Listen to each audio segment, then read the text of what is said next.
myself. No, I can't lie.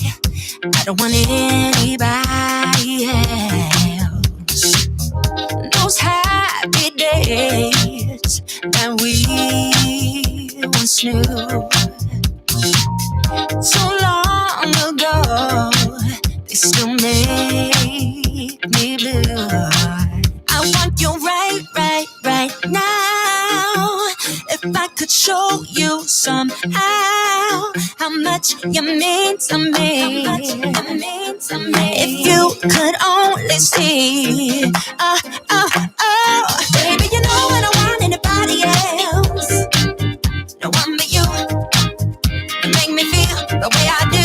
All that I want is to have you to myself. No one but you. You make me feel the way I do, the way I do.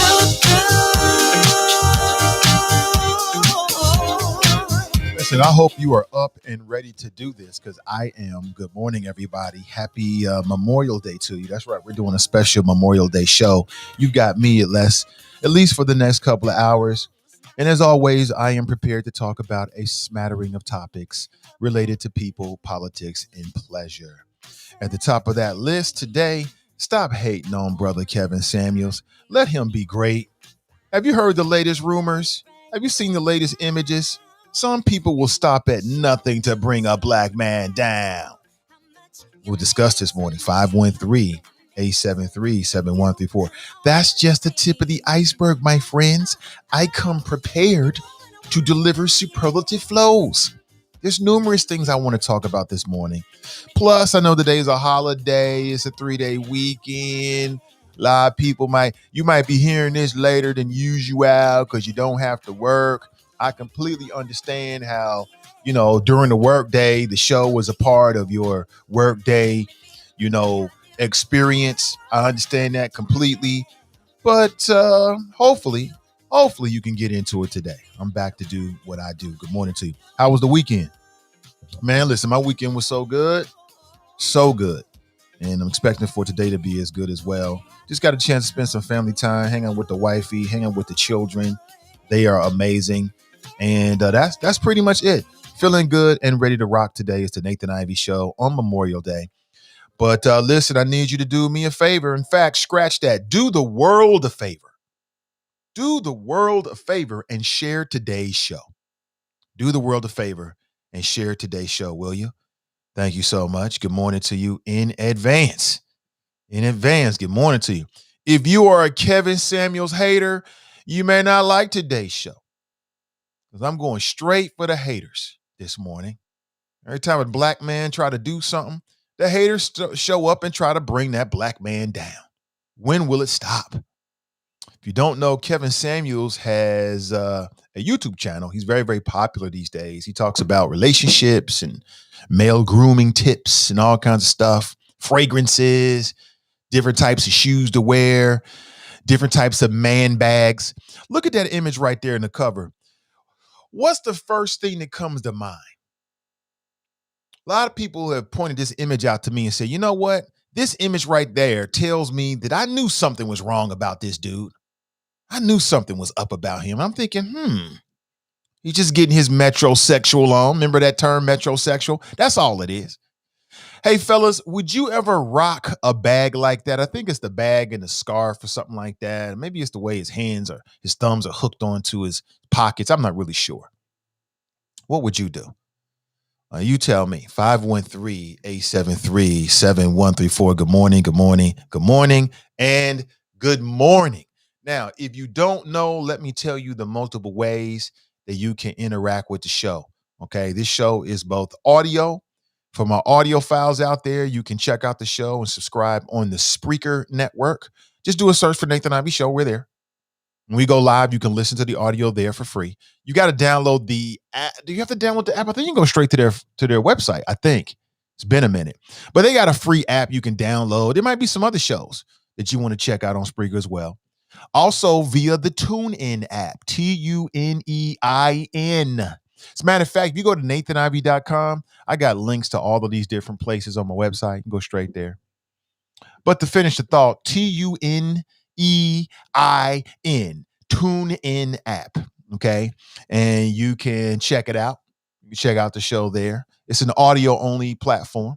You can check us out live. Those are two places you can check out the audio only stream live. Other than that, the show, the audio is available via a podcast, and that's on all the major podcast platforms. You name it, we're there. Okay. Now, if you're a video person, you like to see images and hear audio. Okay, that's you. All right, cool. Well, you can check us out on Facebook. You can check us out on YouTube. On Facebook, Sin Digital Media. On YouTube, Nathan Ivy. Okay. And hit me with a subscription this morning. I appreciate it in advance. Those are the couple of the ways that you can check out the show live. You want to hear the show live? Video, audio, I just told you, you got it. You can check out the audio only anytime.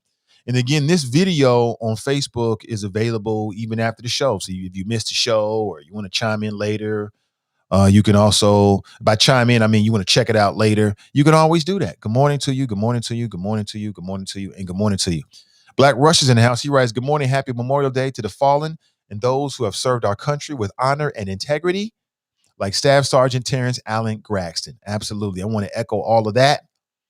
Shout out to all the people that served our country and who gave the ultimate price in service. Most deaf, nothing but respect. Good morning to you. How was your weekend and what are your plans for today? Are you planning something big today? What's going on? Where we at? Where's the barbecue? You know what I'm saying? I'm trying to get that barbecue in today. Yeah. We got plans to step over to some friends' houses and to a friend's house, family friend's house, and then do a little barbecue thing. Of course, I don't eat just everything, so I'll be bringing my own food. That's what you got to do. You know what I'm saying? You got to bring your own food when you try and do that healthy living. They can enjoy their stuff. I can bring my stuff. You know what I'm saying? I'm looking forward to it. Matter of fact, as soon as I get off the air, I got to run over to the grocery store and get my supplies and get ready. That's right. It's an outdoor thing, and we'll be rocking masks where appropriate. And some of the folks we're going to their house have already been vaccinated and they've been quarantined. But hey, the world is going back to normal. Are you ready for the world to return to normal? I kind of am. Before we get too deep into this show, I got to let you know about what's going on. Okay, on Wednesday, June? Tomorrow is June? That's right. What the hell? Where they do that at? We Juning already? Now, something's not right with this because it reads Wednesday, June 3rd, but of course, Wednesday is June 2nd. So let me double check to make sure. Either it's Wednesday or it's June 3rd. Let me double check on that. Okay.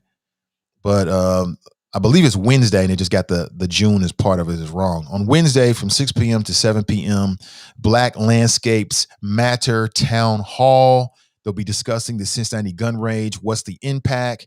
This is brought to you by the good folks at the Black Environmental Leaders, along with the good folks at Common Strategies. You can actually watch this live stream event live on Facebook at facebook.com/commonstrat, STRAT. And they'll be talking in more detail and giving you updates as to what's happening with the gun range out in Lincoln Heights. I've been reading some mixed reports. Like, is there money available, CARES money that can be used for this? In some cases, I've read that's the truth. That is true. And in other cases, I've read that it's not. So I'll be tuning in as well. I'll share it with you the day of as well, just to make sure everybody knows what's going on. All right. I want to give you a heads up on this virtual event. I love virtual events. Even after COVID, virtual events are not going away. It's just so easy. Why would we stop doing virtual events? It's just so easy. So we shall find out. I'll give you the details on the exact date on that. All right. I believe it is Wednesday at 6 p.m. from 6 p.m. to 7 p.m. But I'll double check with the folks from Common Strat on that and give you an update, hopefully during the day's show. All right. I caught that over the weekend. All right. 513-873-7134 if you'd like to share your thoughts. And if you'd like to make a donation for the cause of advancing the interests of Black-owned and Black-focused media, we got the double whammy here. CDM, Black-owned and Black-focused. If you look at the entirety of our podcast, Black folks speaking to our issues, our culture and our reality. If that's something you can get behind, then perhaps you give me a donation this morning. I appreciate you. Everything goes right back into CDM. So I'll tell you that, give you a heads up. Shout out to Straight Talk over the weekend. Not sure if you got a chance to see it. She spoke with Senator Cecil Thomas, and it was actually a good interview. They focus on the gun laws here in Ohio. If you missed that, it was just yesterday. You can check it out on the same Facebook page that we're on right now. Just scroll down and you should see it. Good morning to you. Good morning to you. And good morning. Y'all ready to do this for real? Y'all really ready for this? Y'all serious? All right, let's get back into it. So the internet has been buzzing after an image. Well, they're calling it a glitch. So apparently Kevin Samules, if you don't know, he is a black man. That's him right there looking all metrosexual. Some people say that's an image of him that lets them know that maybe he is not heterosexual. I'm not sure if that matters or not. Doesn't really matter to me. All I know is the brother's been blowing up and his show is highly entertaining. And from time to time, he gives some great advice. You know, it is what it is. But apparently he was doing his show within the last week. And if you ever watched his show before, sometimes he'll put up images. He might even play a video here or there, okay, while he's on the screen. And people are saying it was a glitch because you see that image of that brother right there? I don't know who that brother is. But apparently Kevin Samules flashed this on the screen and he didn't really realize it.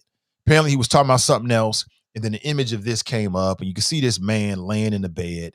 And then people ran with it like, oh, there's a man in Kevin Samules' bed. Now, I don't know if that's his cousin in them. That could be one of his homies. For all you know, Kevin Samules was being a good Samaritan. Could have been out with the homies. And one of his homies was too drunk or inebriated to actually drive. He said, "Oh, okay, homie, you can come back here. You can drive it. You can sleep here because I don't want you to kill nobody." But no, people just absolutely ran with it. Oh, I knew it. I knew it. We don't even know all of the situation here. And it just underscores the degree to which people will hate. That's all it is. It underscores the degree to which people is hating. Charles writes, Tanya TKO's take on Kevin Samules is hilarious. She and her listeners call him Grandpa Kitten Hills. LOL. Grandpa Kitten Hills. Somebody sent me a link to her. Now, when the person who sent it to me was a black female, but I don't think she was hating. She was just like, Nate, did you see this? I was like, OMG, is this real? So I looked into it over the weekend because I don't have anything better to do, right? But to look into this kind of stuff. So I did. And I couldn't find anything concrete. I mean, there's like a debate. There's two sides of it on the internet, on YouTube right now.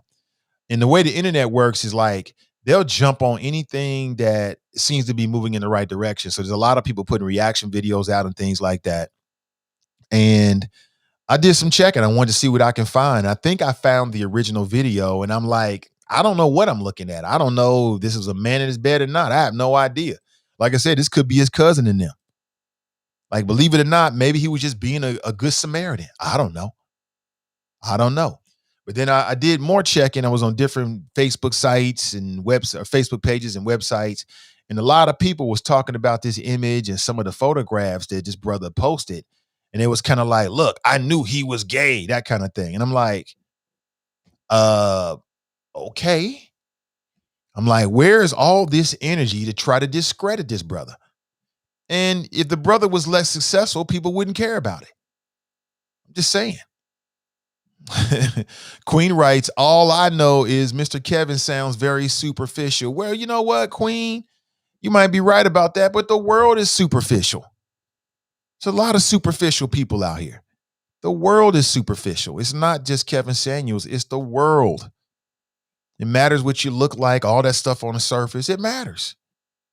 You can act like it doesn't, but it does. 100%. So I want to know if you've seen this, and if so, what do you think about it? I mean, really simple. It may not be what you expected this morning, but it's what I got for you just to kick things off. That's it. Just to kick things off. All right, 513-873-7134. Let me talk a little NBA. The weekend did not go the way I wanted it to go. My NBA experience did not go the fucking way I wanted it to go. Number one, the Lakers are looking like they're not going to get past the Phoenix Suns, even though I think they have enough to beat them. But they lost Anthony Davis. He's going to be gone for who knows how long. Has anybody ever had a groin strain before? I had a minor groin strain, and it completely put me out the game. You could barely fucking walk, let alone run. So I'm not sure if you're gonna see Big AD for at least 2-3 games, if not the entirety of the playoffs, because they got to look long term here. And I'm not sure if the Lakers have enough in terms of team chemistry to really bring it together. Now they could. But I was disappointed to see the image of AD on the ground clutching his leg. Wasn't a good thing. But that happens. Sometimes you tweak a knee, you end up twisting an ankle or getting a hamstring pull or whatever it is, a groin pull. A groin pain is the most, oh my God, it's terrible pain. Anybody who had that before? Terrible. So wasn't happy to see that. And then the damn Clippers even up the series 2-2 against the Mavs. I wasn't happy to see that. I want to see the Clippers get beat, but we'll see what happens, man. It's all entertainment, right? Where my NBA fans at? Where you at? 513-873-7134 if you'd like to share your thoughts this morning. Everybody can hear me? We good? Good. Charles writes, they are saying Kevin likes Paulette but loves Peter. Or hates Paulette but loves Peter. See, they wrong. Charles Holmes writes, where is all this energy when it comes to voting? I don't know what that means, Charles. What do you mean by that? Good morning to you, Charles. People are always funny, man. It's like, but what about voting to any conversation? Why are we talking about this? We should be talking about voting. No, Charles, you're absolutely wrong. We shouldn't be talking about voting. We should be voting. Simple as that. Two completely different things, but people get like that sometimes.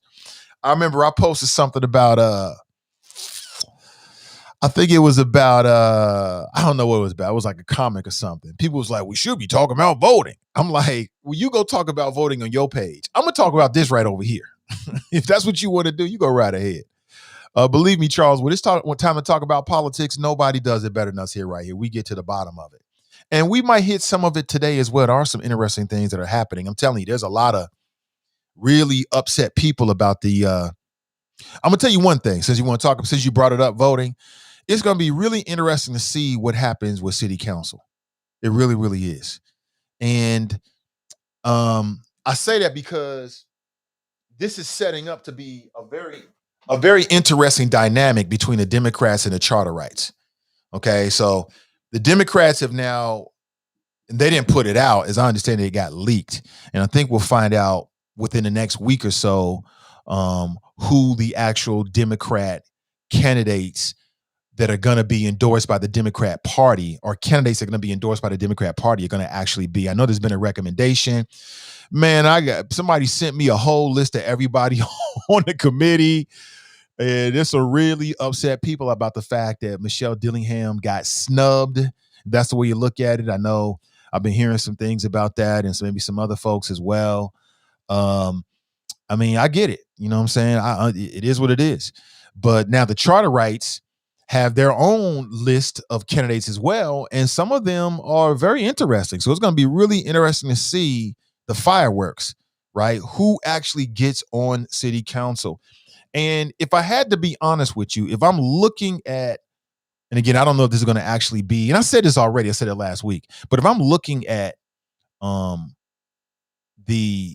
was leaked as the list of people who potentially will be endorsed by the Democrat Party, it is what it is. I mean, could it be stronger? Oh, absolutely, it could be stronger. There's some people on there in terms of the incumbents who I would definitely like to be on there. The non-incumbents, we'll see. Like I said, I mean, I'm a big believer in allowing people to give us a chance to show us who they are. Some of these people are lesser known names, but that doesn't mean it's anything necessarily. They could be exactly what we need right now. We shall find out. Same thing with the charter rights. If you look at the list of people that the charter rights are backing, you can see, some people that's definitely got some name recognition. You got some people that were already on city council that want to be on city council again. I'm not really, as I said before, I'm pretty consistent. I feel the same way. I'm looking for some new faces. You know what I'm saying? Not people necessarily who've been on council. They had their time. They were term limited out. Now they want to come back again. I'm like, do we really need that energy? But it's going to be very interesting to see. Very, very interesting to see how this all gets played out. And we shall see. We shall see. Good morning. Dale writes, good morning, Nate and the Choppers. Joe writes, AD is soft as melted marshmallows. Well, he may not have that Kobe in him, but how many people really do?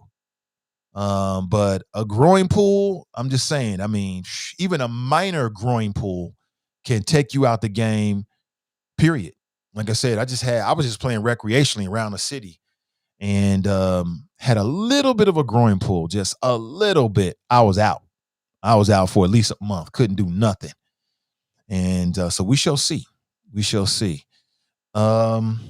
We just had a phone call on the line. Caller, call me back. I'll put you straight on at 513-873-7134. Again, if you want to share your thoughts, there's the number. Good morning to you. Roy writes, good morning, all. Good morning to you. Let me jump on the Spreaker side and see who's there. Sharp writes, good morning, Nate and the Choppers. Welcome to the last day of May. Jared writes, good morning, hashtag team and I. Tanika writes, good morning, Nate and the Choppers. Brenda writes, happy Monday. Happy Monday to everybody. I put the word out, just a question to see who might be interested in doing a holiday show. You never know with a holiday show, you know what I'm saying? But I like doing this, so I'm here. It's always a lot of fun for me, and hopefully you can get something out of it as well. But I just know the way this works. Like, after doing this many years online, I just know how it works. Sometimes a morning show can be a part of your going to work routine. I totally get it. Let me go straight to the phones and say good morning. Good morning and welcome. Hey, good morning, comrade. Good morning to you. Hey, happy holiday to you. Same to you, brother. Yes, sir. Hey, listen, I wanted to share something with you. And you probably got this offline, but Michelle Dillingham had a great opportunity to become endorsed by the Charter Committee. Okay? But she screwed that up. And the way she screwed it up is because she withdrew from the process, because she assumed that Democrats were going to endorse her for all the work she did. And guess what happened? Charter had to move on without her. Okay? The Democrats played her, and then she played herself because she didn't give Charter opportunity. Okay? Look, there is a war going on outside. No one is safe from. Famous Mob Deep. All right? That's exactly what's going on, Nathan Ivy. It is now nuclear war. You watch Star Wars, right? Yeah. All right, you know how the Empire versus the Alliance, right? Correct. All right, the Empire is the Hamilton County Democratic Party, and the Alliance is the Charter Committee. Look at the charter slate. They still got one spot left. And we got a lot of people out here who, if they get that ninth spot, is going to take out the Democrat nomination. Now, Michelle Dillingham, people are saying on the streets that Charter should give her that ninth spot. You know what? I don't think it's going to happen because she had an opportunity to apply for that ninth spot and have a safety valve. But she thought the Democrats had her back, and she pulled out. So I just want you to do some homework, wink, wink, all right, and look to see if what I'm saying is true. And you could ask Michelle Dillingham herself about this because she's still a candidate, and she has more power to run, okay, because she's an American citizen. I embrace that, all right. I just know I beat her by 220 votes, and we got TQL down there. So if she want to go again, you beat her? Yes, I beat her. How did you beat her? Yes, I beat her. Who was on the ticket? They beat her. Well, I mean, it's at large, right? Jeff Pastor, yeah. Well, look, there's no iron team, okay? There's a team out here. You got to understand, Charter Committee is putting together teams, okay? There's a Hall of Fame of charter people.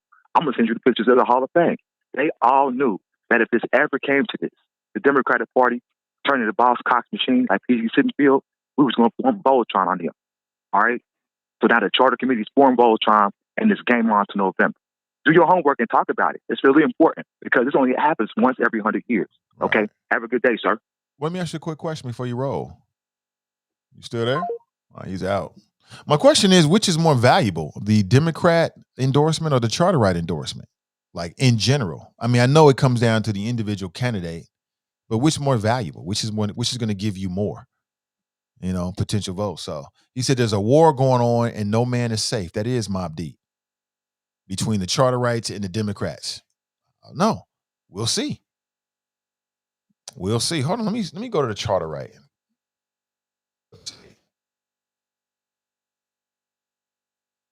See if I can look at their list of candidates. Hold on one second here.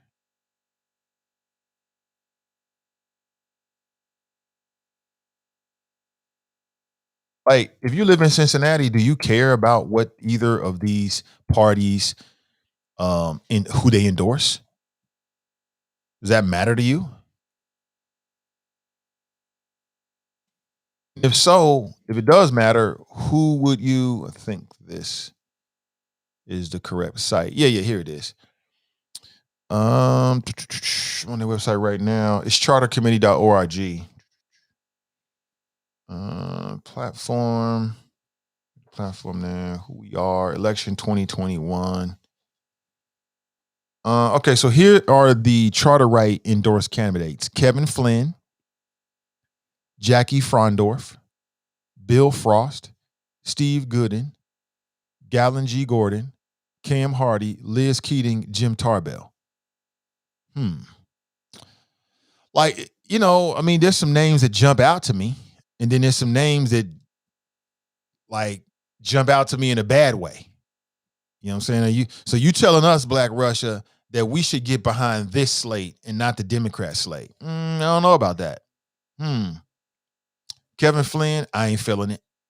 I wasn't really a big fan of Kevin Flynn was on city council. I'm like, and why didn't you run for re-election back then? Why are you running now? I didn't get it, but it is what it is. Jackie Frondoff, as I understand it, she is married to what's the man's name? Henry. That's his wife, and he ran for city council 2 years ago. Now she's running for council. I don't know anything about it. I know they're on the west side. Bill Frost, I don't know who that is. Steve Gooden, he's on council now, Republican. Gallon G. Gordon, I actually ran into Gallon. Me and the fam was down at Philly Market last weekend. He was down there getting signatures. Okay, I don't know anything about the brother. Cam Hardy, one of the choppers. A lot of people know him. Liz Keating, I ain't feeling it. Jim Tarbell, I ain't feeling nothing personal. I just, but again, I'm open to allow people, this early in the process. I mean, who knows? Again, I'm gonna do my part to reach out to everybody. Everybody. I want to talk to all the endorsed candidates, and I want to talk to the candidates that are not endorsed. I want to talk to everybody on this show. I don't care who anybody else is talking to, but that's my particular plan. So we can find out. We let them come through the briar patch, aka the Nathan Ivey Show and the Chop Shop. Let the choppers get to them. And then we can figure out who's who, what's what, and what it's really all about. That goes for Democrats, Republicans, and charter rights. Period. Across the board. Ain't no friends. It's too important for that. Okay. And we'll see. We'll see. But he's saying what I just read to you, those 8 names, is more impressive than what's been leaked. As I understand it, I don't know if that's exactly who's going to be endorsed by the Democrat Party.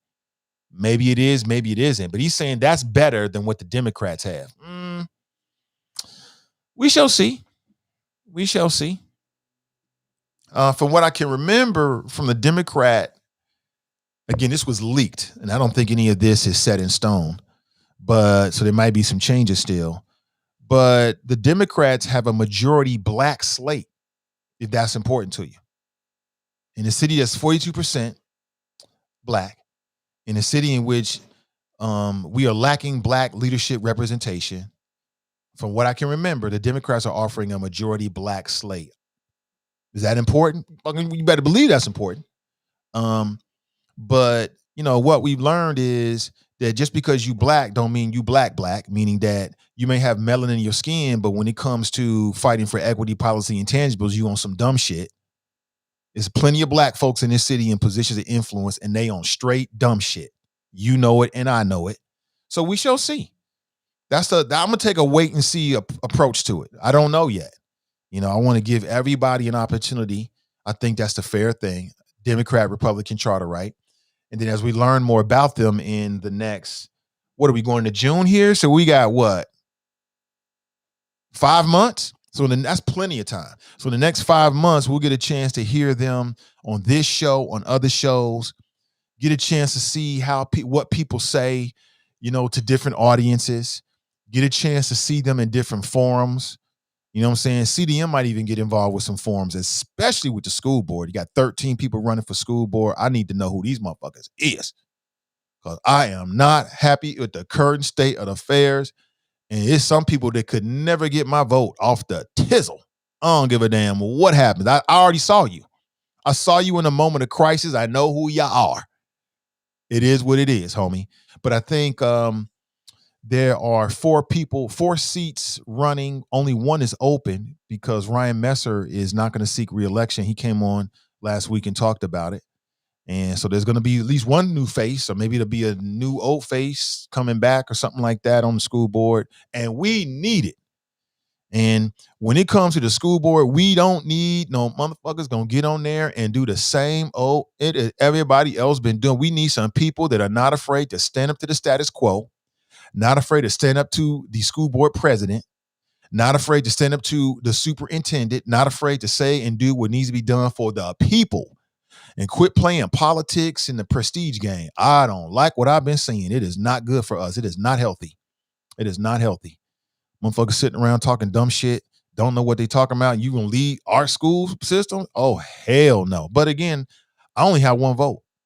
It's gonna be up to us collectively to make those decisions. We'll see what happens. Cynically, I've got my suspicions. I already know Melanie Bates, Princess Warrior, will probably be back because that's just what we do in Cincinnati. We recycle trash over and over again, and we act like it's something new. Yeah, I said it. We recycle trash. I ain't fucking stuttering. She's trash, period. I ain't stuttering. I meant it and I said it and I'm standing by it. But she'll probably be reelected because that's what we do in Cincinnati. We just love to recycle trash and claiming some new shit. But anyway, don't get me started. It's Memorial Day. Don't get me started. Good morning to you. Sarah Rice, Grand Risings native, my chopper family. Over the weekend, my son, we put him in like basketball. He don't know what the hell he's doing out there. And I'm loving it. It's funny because we go to the gym. I already see the thing about my children is they got me in them. They got me in them. So I already know they got the potential to do great things. I already know. And you transfer what's inside of you down to your kids, all of it. Okay. And I look at my boy and he can barely dribble the basketball right now. He's like dribbling the ball, falling over it. I'm just enjoying all of it because it's a process. It's a process. And I already know that once his dad get with him, we're going to spend some lot of time this summer. He's going to be on point. I can see it already. He's got the raw physical building blocks that you're going to need to be a good athlete. And it's just so funny. So the way it just worked out, typically it's just either me or me and the wifey that'll take my son. My daughter's with us over the weekend. He's doing this little stuff on the basketball court. And all the little kids is out there. And I just love it because that's good for him. He needs to get out there and just try. And he can barely shoot the ball. And my daughter was like, he's embarrassing us. I'm like, chill, sis, chill. He'll be okay. You know, it's like that feeling when you already know what the outcome is going to be, but people around you don't. And you just shake your head like, okay, I'm going to show you. He's going to be something. He's going to be a problem. Watch. If he decides to go that way. If he decides to stay with it, he's going to be a real problem on that basketball court. Let me see. T. Nicole writes, Nate not playing today, fire. Oh, yeah. Melanie Bates, trash. I would say it to her. Trash. Straight up. And she don't care about us. What she cares about is the prestige of being on being on the school board and being a somebody and all that kind of shit that really don't matter. Meanwhile, Black students are 5 times more likely to get exclusionary discipline in CPS. That should be the number one issue. And I don't know what anybody else is going to ask these school board members, but they're going to go through a briar patch right here. There are no friends. It don't matter if you know me. I don't care who you know. We ain't playing no games whatsoever. We calling it all out because I feel like if we don't, then we're going to let people slide through and get on council and get on the school board and do dumb shit and regret it. So I'd rather we expose it beforehand so everybody can see it. And then we can make decisions about who we really want. So if they come on here and it's shit they don't know, and I think they should know it, I'm going to say it. You need to go do your homework. You're not ready for this. So get ready before you come on here. Don't come on this show thinking because we cool that I'm going to let you slide. It's not going to happen. It's not going to happen. This is the chop shop. We don't play no games here. Okay. I'm just saying. Don't think I'm joking. Don't think I'm joking. This is a warning. Get your shit together. Make sure you know your stuff. You know what you need to know. You understand what you need to understand. Because if you don't, I'm going to call it out. I'm going to tell you that. Charlie Winburn is in the house. He writes, remember to stay focused only on what you really, really want today and give zero attention to what you don't want in life. Good morning, great listeners. Hey, good morning to you, Charlie Winburn. We got the Hamilton County Treasurer with us. If you got any questions for the Hamilton County Treasurer, he's right there. Ask him. You got some ideas? Ask him. He'll be in office for what, a couple of months, few months? Ask him. Then I got to catch up with Jill Schiller too. Tamika writes, no, because I'm doing my DD and voting for them. Due diligence. I like that. Tabitha writes, good morning. Let me see. Daryl writes, that's important. It's called leverage if used properly.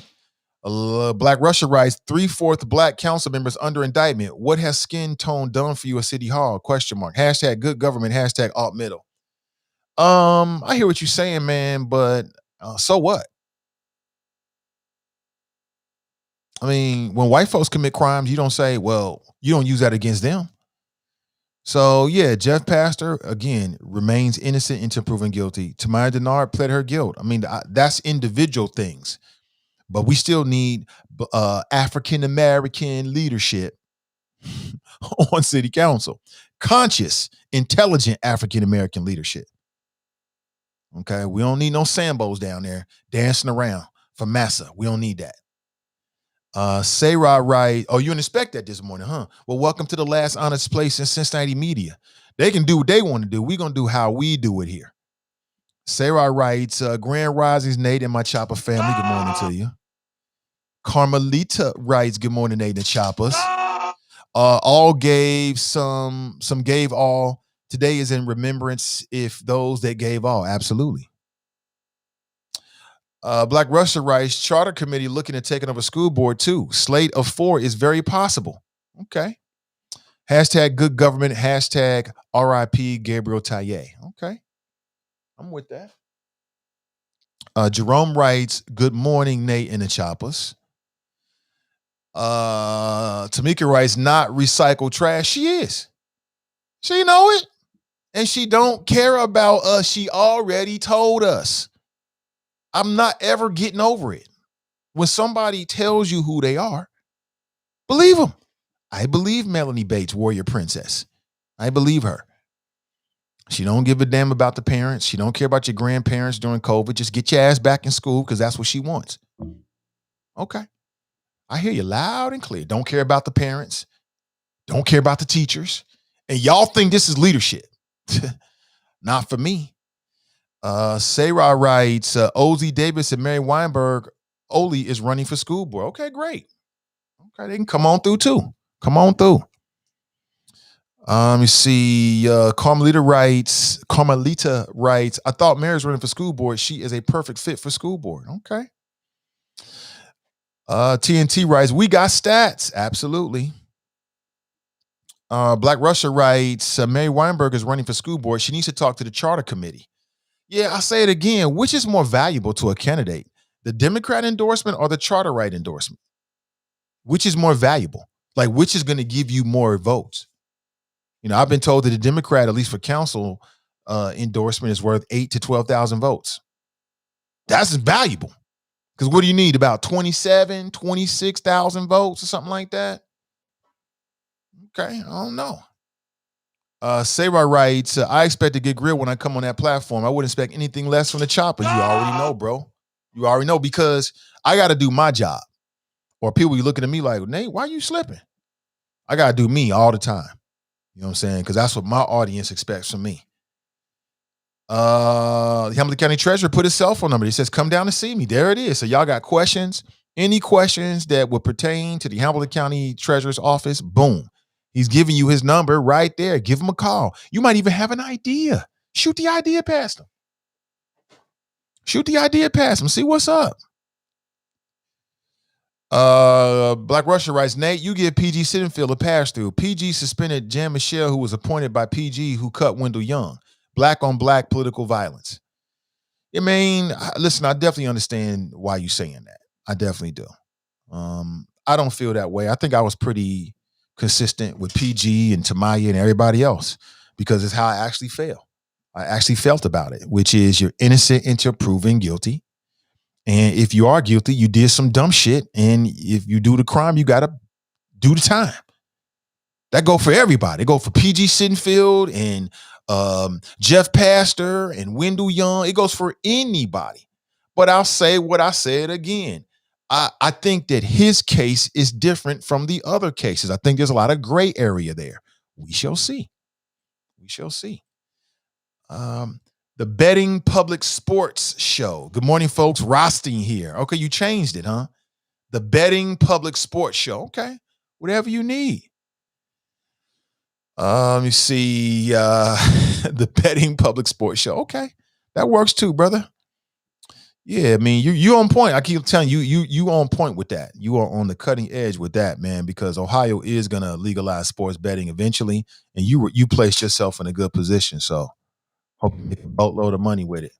And when you do, don't forget the choppers, man. Do something nice for the choppers.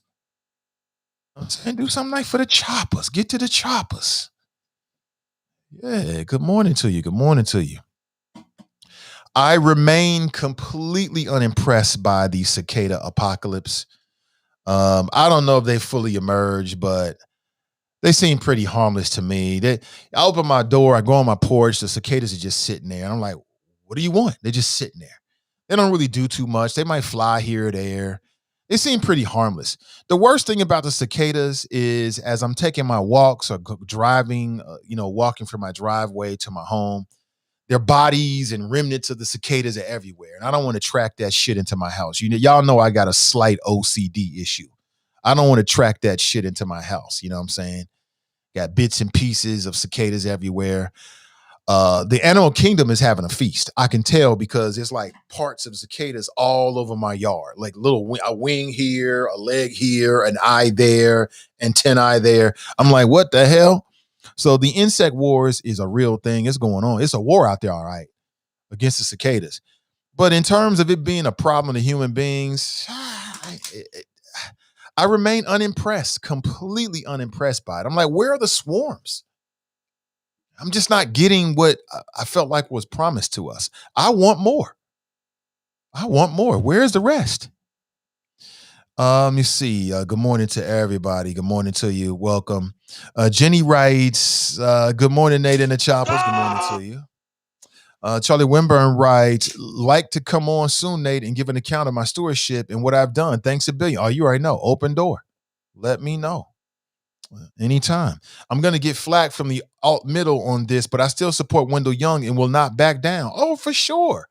We don't even know if Wendell Young deleted text messages in a malice way. We have no idea if that's what happened. What's happening with Wendell Young is nothing more than a political witch hunt, which is set up to do two things. One, to embarrass the Democrat Party, and two, to try to get Wendell Young off council so that a Republican judge can appoint a Republican to that space, and then that Republican can then run for city council in November. We know what the game plan is. We already know. Fame writes, I shall do something for the choppers. If you never been disrespectful or show love to the alt middle, will be enriched and ennobled by my future gratitude. Man, please stop it. Do something for the choppers across the board, man. Quit being all sensitive. I'll do something for you as long as you didn't say anything and all this kind of crazy stuff. Come on, man. That sounds like simp logic. And as I understand it, fam, you are no simp. Okay, don't bring that simpiness in here. Don't do that. All right, there's something else that we must discuss this morning. We must discuss the allegations against Charlemagne the God. And a video surfaced about back on May 29th. A video was posted on WorldStar. Somebody did a whole documentary, and they spoke with a woman who was the alleged rape victim. Her name is Jessica Nicole Reed. And she talked about what happened to her that night. And this ain't looking good for your boy, C the God. Now, sidebar, I actually, and let me be very careful with this because I don't support anybody that would do anything negative to women. Okay. You out here raping people, you deserve to be raped. Simple as that. If you do something like that to somebody that I know in my family, I'm going to chase you down. I'm going to fuck this show. The show ends. I'm going to dedicate my life to catching you slipping. And I'm going to do exactly what you did to my loved one. That's what I'm going to do to you. Just so everybody knows. If you ever, why is Nate in jail? Somebody must have did something to somebody I love. I had to do something to them. That's what I'm going to do. Okay. Times 10. So and I go to jail for the rest of my life feeling good about that. So I have no respect, no love, no nothing to anybody that abuses other people. Okay. A good way to get my blood boiling is when I hear about children or women or elderly people or handicapped people being abused. Nothing boils my blood faster. Just talking about it gets my blood boiling because it's the simplest, weakest thing in the world. Okay.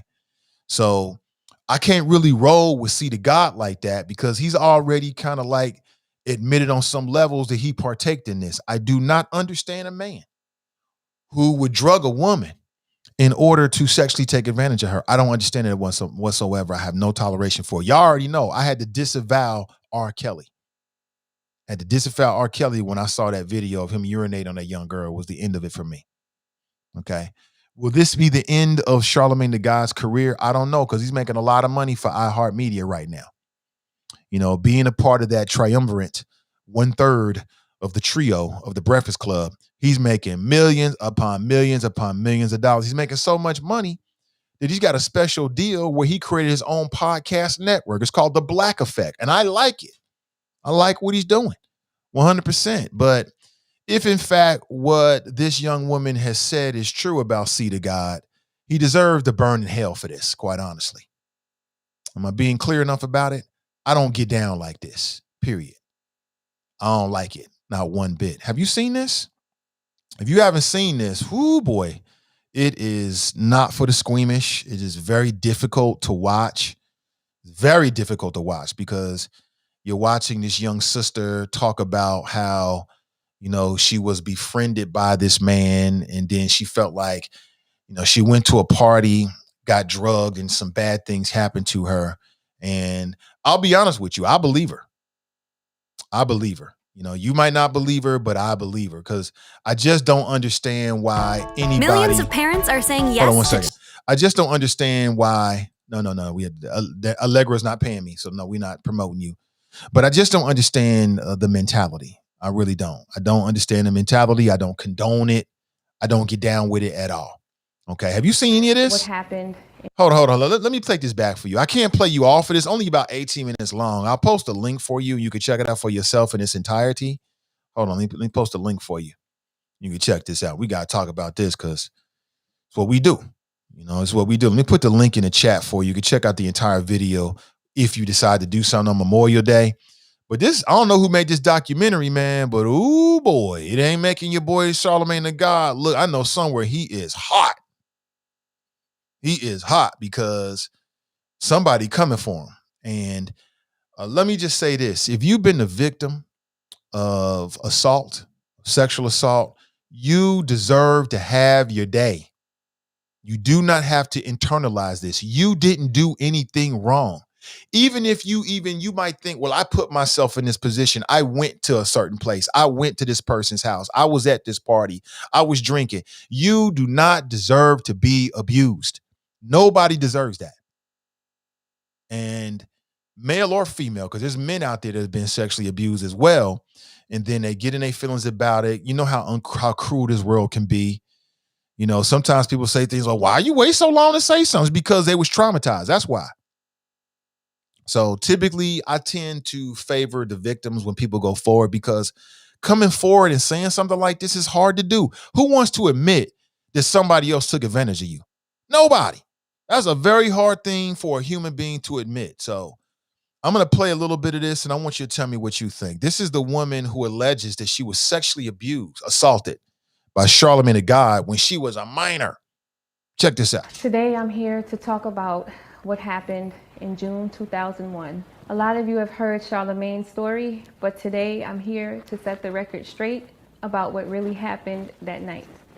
I met Charlamagne through a mutual friend. His name is Rico. I met Rico through my best friend. Her name is Shaniqua Epps.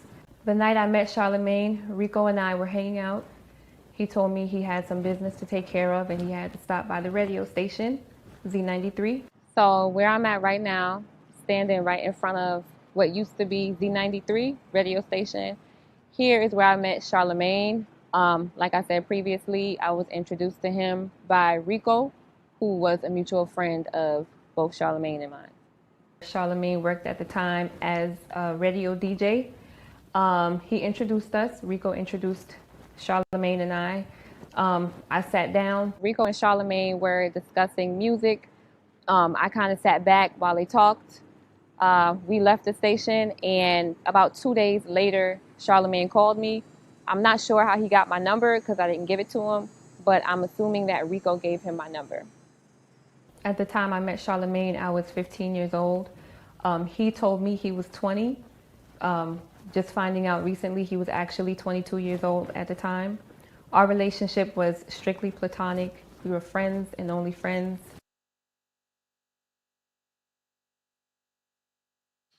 A 22-year-old man, friends with a 15-year-old. Hold on, let me start right there. A 22-year-old man and you friends with a 15-year-old.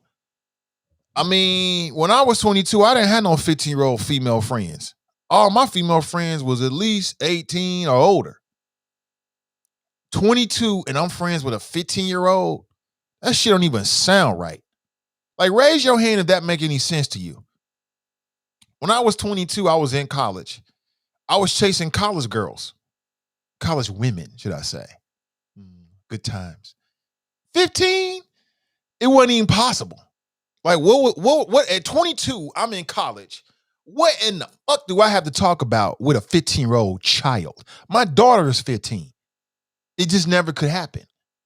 It wasn't even a possibility. I was like, so, oh, that's your little sis? Hey, what's up, little sis? Keep it moving. You know what I'm saying? That's creepy off the top, Charlamagne. Came upstairs to this apartment here to my left, came to meet my mother, spoke to her, introduced himself.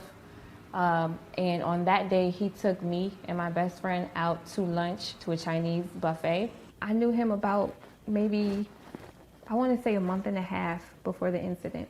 He also, during that time when he introduced himself to me, he said that he would watch over them and promised that they would be fine, and I had nothing to worry about, that they would be safe with him. He came off like he was a brother to a sister. Has anybody else seen this? Relationship. I'm gonna flash forward to get to some of it. Again, this ain't an easy thing to watch or anything, and you have no idea just how sensitive I am to anybody out there that's been a victim of sexual abuse. I'm on your side. I'm on your side. You know, I'm with the victims. I'm here to support you, male or female. To my men out there, to my fellas out there, you don't have to be ashamed. You didn't do nothing wrong. You don't have to be ashamed. You didn't do anything wrong. You know what I'm saying? We support you. I'm here for the victims. I want to make sure you understand that. And I can understand entirely if you need to tune away. I get it. No disrespect. I'm not trying to bring back any bad memories. I'm trying to have this conversation because it's what people are talking about right now. It's a hot topic. Okay. But I want you to understand what my heart is. My heart is with you. You know what I'm saying? I'm here to tell you deserve your day. You deserve your day. Tell your family you deserve your day in court. If it's somebody close to the family, they deserve to get their ass whooped. You know what I'm saying? I don't play no games with that whatsoever. No games played. And I think if you one of these pedophile rapists, then whatever catches up with you, catches up with you. You know what I'm saying? I ain't see nothing. You know what I'm saying? The family catch up with you and stomp you into the dirt, literally. I ain't see nothing. You got what you deserved. It's just some things that should never be done. And when you do those certain things, whatever you get is what you get. That's how I feel about it. Some of that natural law. All right. And I want you to understand that I'm here for you. I'm here for you.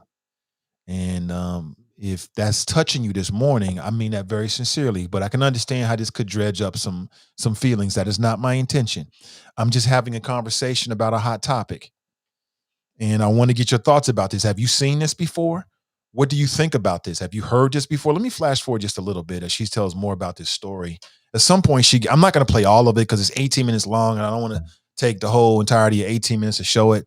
But I want to play enough for us to get a gist of what she's saying. Have you seen this? If you haven't, I posted the link inside the Chop Shop or in the chat on Facebook, and you can check it out for yourself.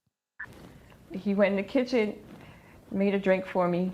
I took the drink and I sat next to Malika, and I was drinking my drink, and she was just about done with hers. She just, out of the blue, started throwing up. And the funny thing about it was, after she was throwing up, he kept asking her or trying to give her more drinks. And she was like, I can't drink anymore. I don't know who that man is. I didn't know who he was. I don't know who that is. On the radio. That was my first time ever meeting him. Mm-hmm. I was introduced through Jessica. I knew nothing about him. Okay, if you don't know, the Star Report, one half of what used to be Star and Buck Wild, man. Star is wild. He is super wild, man. Highly entertaining, and he ain't for everybody. But he does a show called The Star Report on YouTube, by the way. It's very popular. And he gets blizzy. I mean, for a short time, he was actually on Everyday Struggle. He replaced Joe Budden after he left initially. He did a decent job, and he stepped away from that and went back to doing his own YouTube thing. But he did an interview with one of the women. That woman right there, she was also at that party many years ago, in which the woman who was originally talking said that she was sexually assaulted by Charlamagne and others. I was basically going there. She asked me if I would like to go with her, so I said, "Yeah, I'll go with you." Right. So I didn't know him at all prior to this event occurring. I didn't know who he was. I sat my cup down, and I just said, okay, I started feeling weird. And I said, okay, I'm going to go to the bathroom. This is what I told myself. And when I got up to go to the bathroom, I fell to the floor. I couldn't move my legs. I couldn't move my arms. It's like I had no control over my limbs. I could see and I could hear, but I couldn't move. So I heard the guys in the back, and they were laughing, and Charlamagne was laughing. And he told them to take me upstairs. Taken upstairs by two guys, one named Larry and one named Boo, who took me into a bathroom and violated me and took advantage of me. Charlamagne allowed these guys to take me upstairs. In fact, he told them to take me upstairs after giving me a drink with a drug in it. I got up off the couch and I couldn't even move. I collapsed to the floor, and all he could do was laugh. He didn't ask if I was okay. He didn't help me up. He laughed. So he took me upstairs, and then he took me into the bathroom. I did see two people escort her upstairs, but like I said, I myself was throwing up and so forth. I was out of it too, but I was still able to know what was, able to see and hear what was going on. But it was like everything for me was slow motion. But she was escorted up the stairs with two gentlemen. It's some sick mofos out here. Like, there's some men out here that think that kind of shit is funny. And I don't know any men like that I know of. Like, I'm just like you are. I got my own standards. It's just some things I'm going to do. It's some things I'm not going to do. It's some things that people can do around me. It's some things people just ain't going to do around me. And never in my life have I ever witnessed or seen anything like that. You know what I'm saying? Because I already know me, it ain't going down like that around me. It ain't happening. You know what I'm saying? And whatever I got to do to make sure that is what I'm willing to do. Friends, family members, it don't really make no difference. It's just some shit is just, it's just not going to happen. And I'm trying to understand the mentality of these men who would think a situation like that is funny. I don't get it. But apparently it's a certain type of dude or men out there that think this shit is funny. They rock like this. You know what I'm saying? Like I said, I mean, an inebriated woman is a potential problem. You know, a drunk woman and she passed out, that's a problem. That ain't no opportunity. That's somebody that needs your help. That's not somebody you take advantage of. I just don't understand the mentality of any man that would want to have sexual intercourse with a woman and she's completely out of it. I don't get it. I don't understand it one bit. But we got a quick phone call. Again, your phone calls are my priority. I'm playing a video. This woman alleged that she was sexually assaulted by Charlamagne the God, many years ago, way before he was actually Charlamagne the God. I think. I'm not sure when he took on that moniker. But and some of his friends at a party. And he actually, I don't remember what he pled. It went to trial. There were some charges. He pled to a lesser charge. And so it's sort of like legally behind him. But it's still been coming up and up and up. And part of what drugged this back up was Kwame Brown. You know, that's the former NBA player that spent the last 2 weeks going at everybody. He started going to see the God. And then all of a sudden, this documentary pops up. So I'm just trying to put this on your radar screen. Is this the most important thing in the world? Well, it depends. There's elements of it that are very important to talk about. And there's certain elements that I fully admit are more sensational. I'm here for all of it. It's what I do. But I want to make sure that you understand that I understand what we're talking about. But let me go to the phones here. Hey, good morning. Welcome to the show. Good morning, Mr. Ivy. This is your West Side Connection, the one and the only Drop Squad 52. How you doing on this fine Memorial Day, sir? I'm doing excellent. I'm doing absolutely excellent. Welcome. Thank you for having me, Mr. Ivy. Yeah, you just took it. You just took my thunder. I ain't gonna say my thunder, but yeah, this whole thing stemmed from some of Mama's cooking that was dished up by Kwame Brown, and the whole story is Kwame Brown. Like you said, I mean, Charlamagne the God has that podcast network, and Up in Smoke, hosted by Becky with the good hair and Steven Jackson, they got into it, obviously, with Kwame Brown. So Charlamagne the God decided to get his boys back from Up in Smoke because he's financially invested in the show. So Charlamagne brought up all this history about Kwame's father and his extended family, a strange family, or whatever. So then that's when Kwame got in on Charlamagne, calling him Charlamagne the rapist. Then Charlamagne's lawyers wrote up a cease and desist letter for slander. So because Kwame Brown is in tight with Judge Joe Brown, another black non-Democrat, he got some straight scoop on how to deal with Charlamagne legally. So I'm assuming, and I'm pretty much sure, that Kwame Brown's camp issued the same type letter to Charlamagne the God.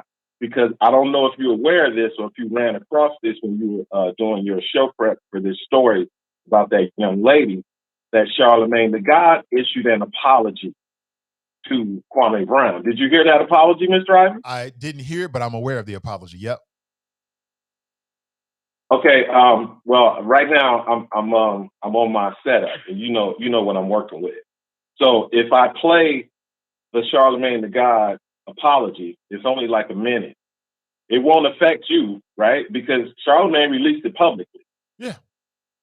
Yeah, I can. Okay, now I'm gonna hit. Go ahead. I'm gonna hit play. I don't know if you'll hear it good, but here we go. We don't hear anything. Yo, brother. Yo, you don't hear anything, Nate? We don't hear anything. Okay, all right, never mind.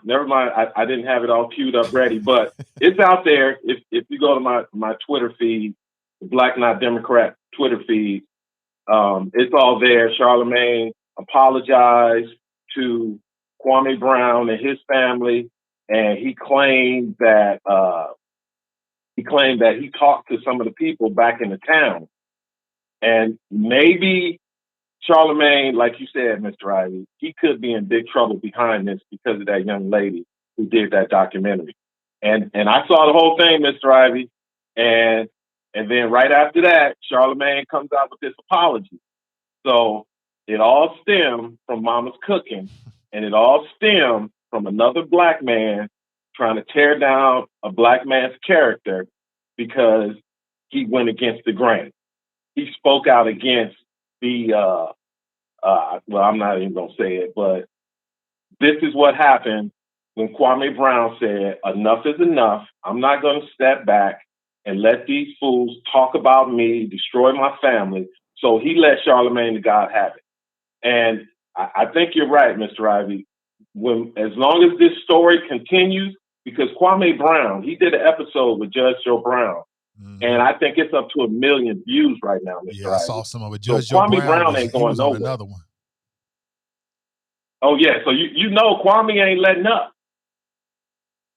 And I'm glad that you showed it, because I know how this type of subject is very, very sensitive to you, and it just eats you up when people are taken advantage of, regardless of who does it.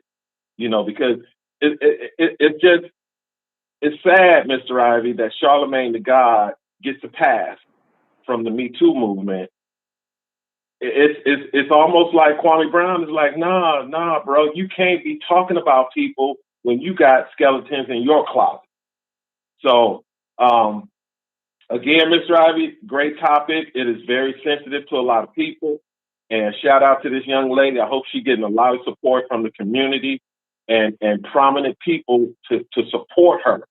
But I really think that Charlemagne the God really got a huge slap in the face, because it's unfortunate that the man was emerging as a prominent figure in the broadcast entertainment world. I mean, he's surpassing Roland Martin. But hey, Roland, he old media. But Charlemagne was part of that new media conglomerate, you know, with P. Diddy and what's his name, Joe Budden, and all these people who are taking these platforms to the next level because they have a large following in the Black community. And it's time that more people in the Black community need to point out some of these things that exist in our community, with the mental health, with the sexual abuse, with the things that, what happened in this house, stay in this house. And like I've always told you, Mr. Ivy, that it's something about this generation, your generation, Charlemagne's generation, Kwame's generation, my daughter's generation. Shout out to Dr. Tanisha Hoover. And I think it's you guys that are going to make that move and transition to Black people being viewed and listened to in a totally different way. So that's all I got, Mr. Ivy. Thank you for giving me the time. And I knew I shouldn't have tried to use my equipment without clearing it with you first, but I appreciate it, Mr. Ivy. And everybody be safe out there in them streets, because it's not safe out there. These young folks, they running wild in these streets. So that's all I got, Mr. Ivy. You have a great weekend, sir. Take it easy, brother. Appreciate you. Yeah, we had it happens with equipment. You know, I know more than most people know, right? Most deaf. So if you're just tuning in, what are we talking about? We're talking about a whole bunch of stuff. You know, this show will never just be about politics. It's about people, politics, and pleasure. The multiple pleasures of being human, right? So on today's show, well, the cover artist, Kevin Samuels, we started there. I had to debunk this whole thing about him having a man in a bed, and that ain't nothing but people hating on the brother. Sure, he looks like a metrosexual right there. That's a little bit on the edge right there with the little man bag or something like that and the scarf. His thumbs all tucked all in there. I get you. But I saw the so-called glitch, and I don't know what it was. For all I know, Kevin Samuels was being a good Samaritan. That might be one of his homies right there. That could be one of his cousin in them that just needed a place to crash. I have no idea. But, you know, just reading some of the comments that well, if you don't know, Kevin Samuels on his show, he'll routinely play videos and clips and images and stuff like that to help accentuate the conversation, just like I do, right? That's what people do in the new age of media, in digital media, right? And apparently he showed this image of this man laying in the bed. Now, is that his bed? I don't know. But people just ran with it. Tanya TKO and others doing whole videos and million views and everything, attacking his brother's sexuality. And I think it's just all hate on a black man. If he was less successful, people wouldn't give a damn. But because he's successful, he becomes a target. And that's what I see. That's what I see. I don't know if he is bisexual. I don't know what it is. I have no idea. And nobody knows. So we started a show with that. I had to debunk this and give a rational view on it. I don't know. I went searching for it over the weekend, couldn't find anything. Right now, we're talking about this video. It's like a documentary. It's about 18 minutes long that I saw on World Stars. You can see they got their branding right there. They do great work. Check them out. And this is the woman who claimed that Charlemagne and the God was involved in a situation in which she was sexually assaulted. And she talked about him inviting her to a party. She was 15, he was 22. Off the top, that sounds strange. And I want you to stop and think for a second. When you were 22, or if you're 22, how many 15-year-old friends do you have? You know, when I got 18, I ain't had no friends that was really, well, when I was 22, I don't remember having any friends that was 15. None, especially not no girlfriends, no female friends. For what? I was on a UC's campus. I'm chasing AKAs and Deltas, not 15-year-olds. You know what I'm saying? I don't understand that off the top as a man. I don't understand being 22 talking about this is my friend and she 15. Huh? Negro, you better sit your ass up. You better catch a case.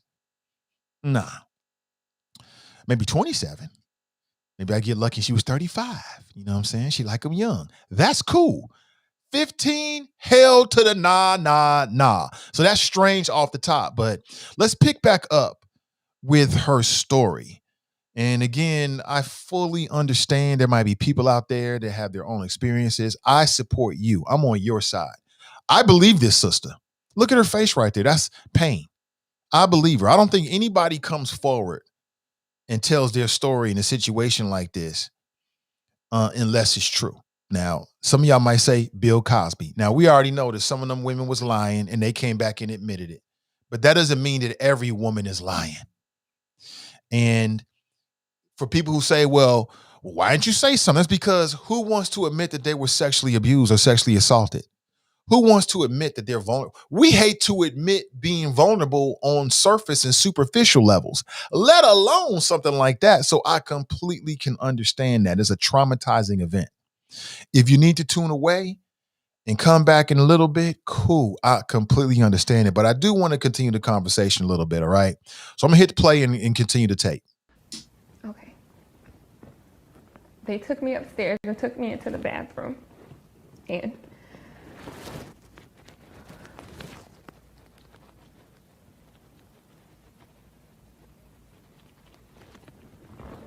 I don't know if I can do this.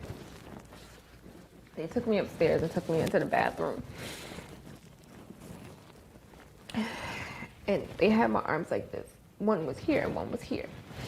And they were holding me up because I couldn't hold myself up. And I had a dress on. I had one arm like this and Larry was holding me up. And Boo had this other arm with his other hand. He was just forcing I don't know who that brother is. And I was just sitting there helpless. I couldn't do nothing.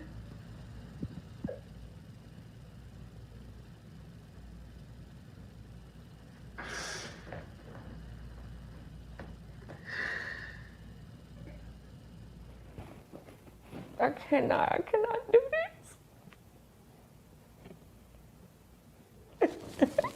Like I said, I believe her. She seems totally credible to me.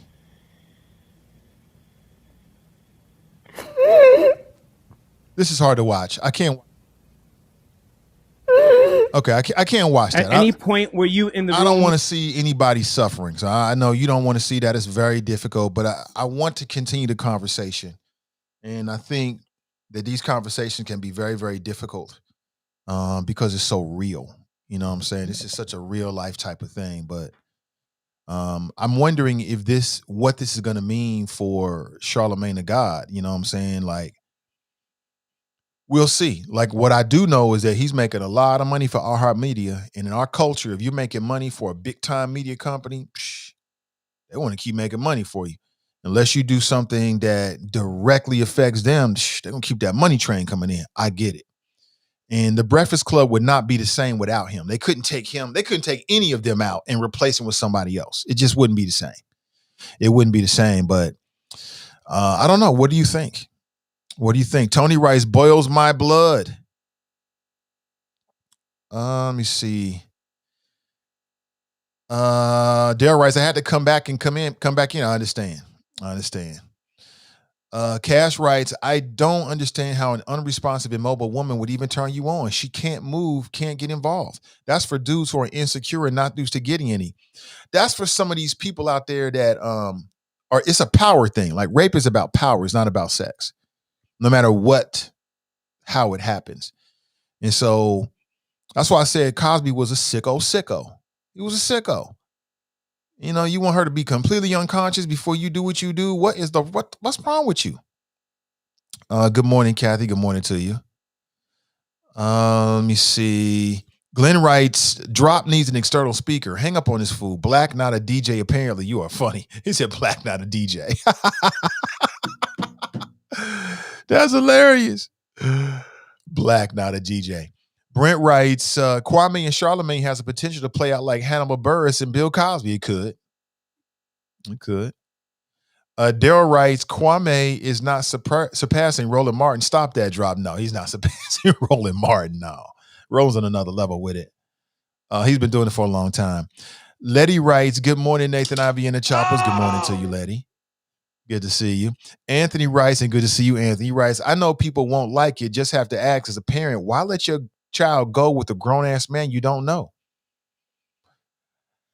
That's a good question. I thought the same thing. Like, my 15-year-old daughter ain't going to no grown folks party.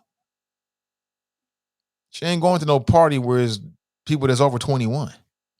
She might not go to a party where there's people her same age. You know, we're not helicopter parents. We might be mini helicopter parents. You know what I'm saying? Let's be honest here. We might be a little bit, but you know, God gave her to us for a reason, and we have a responsibility, and we're going to do what we got to do. But let's go to the phones. Good morning. Welcome to the show. Good morning, Nathan. How are you doing today? I'm doing well. Welcome to the show, Fame. Yes, sir. I first of all would like to say that I appreciate you shouting out what I do in the my podcast and YouTube show. I don't make it a habit of coming here promoting them just because, for several reasons. Mainly because it's such a niche audience that the people who are looking for that content know where to find it. Know what hashtags or whatnot to use to find it. So therefore, I don't promote it on here like that. And plus, I didn't pay you, so I just don't find that to be ethically proper. Unlike some choppers in the northern suburbs like to do with their show. However, first, a shout out to Drop. Okay, that brother always show love to us in the alt middle.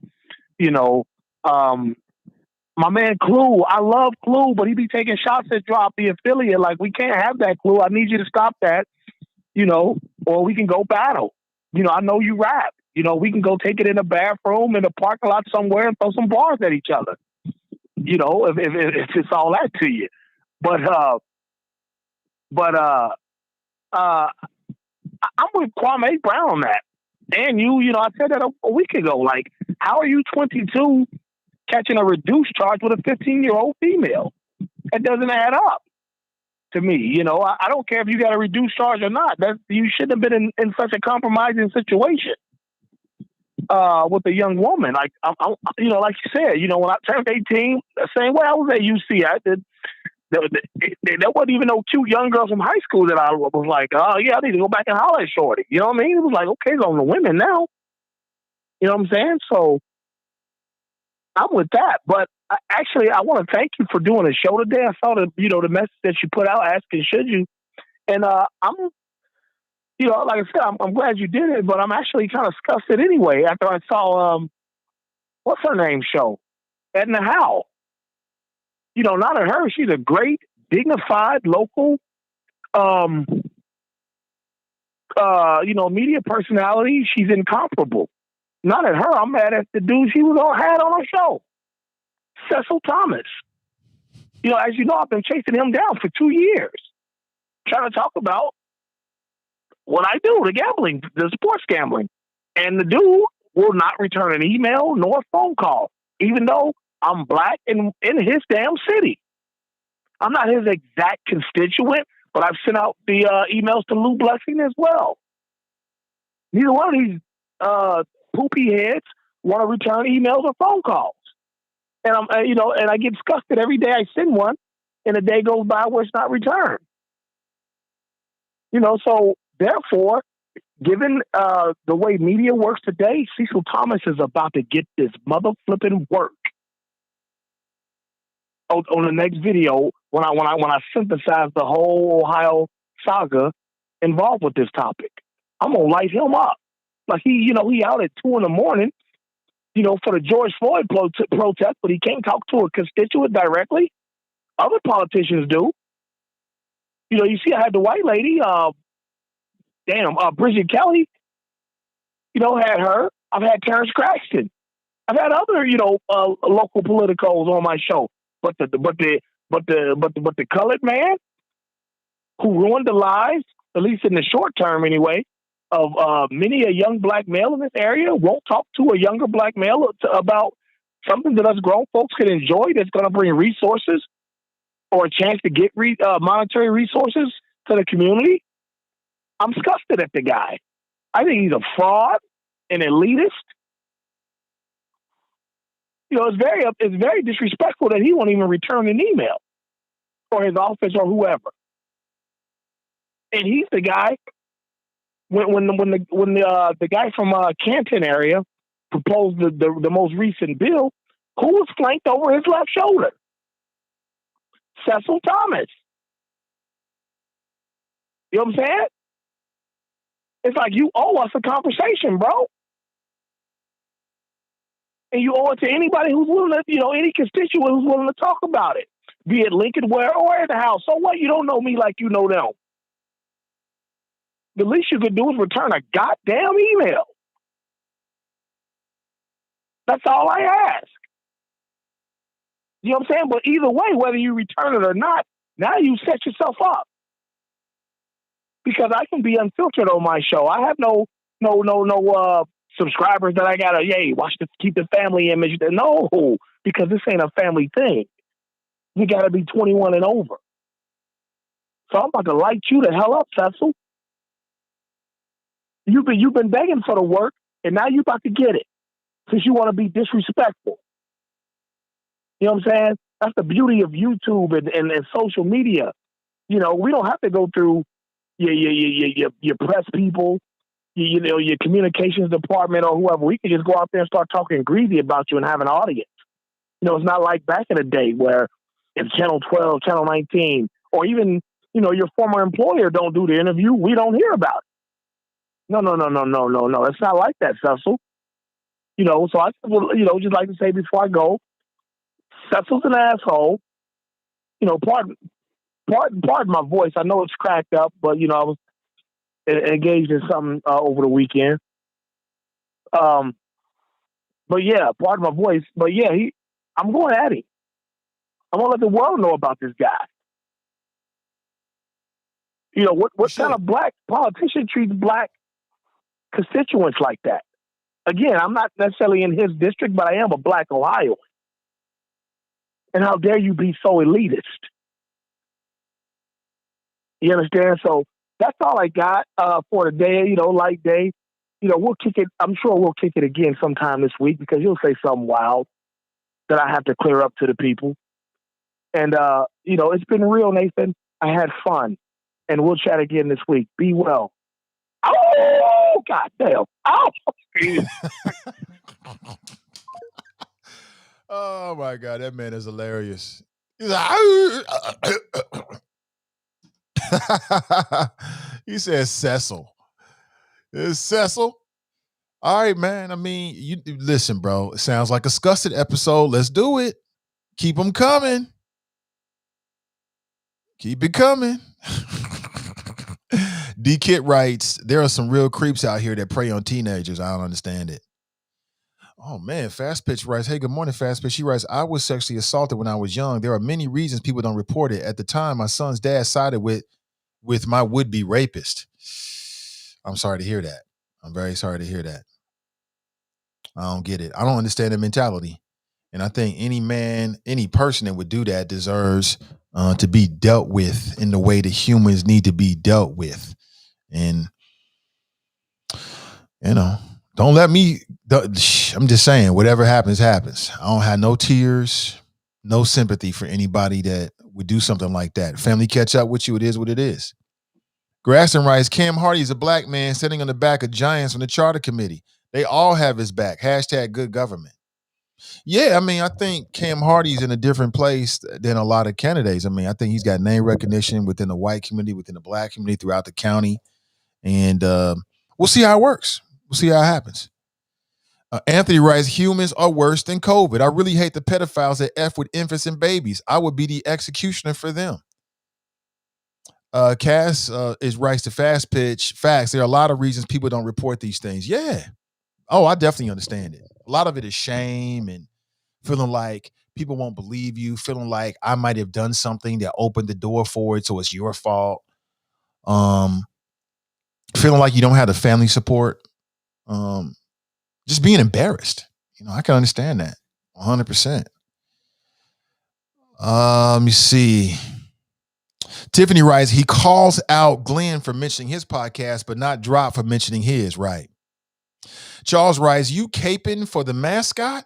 You know what's on the floor, Fame. Bar for bar. Let's do it. Carmelita writes, did his grown ass say poopy head? Yes, he did. Y'all. Sarah writes, Fame don't take no prisoners. He don't. But neither do any of us. Nat writes, good morning, Choppers. Good morning to you.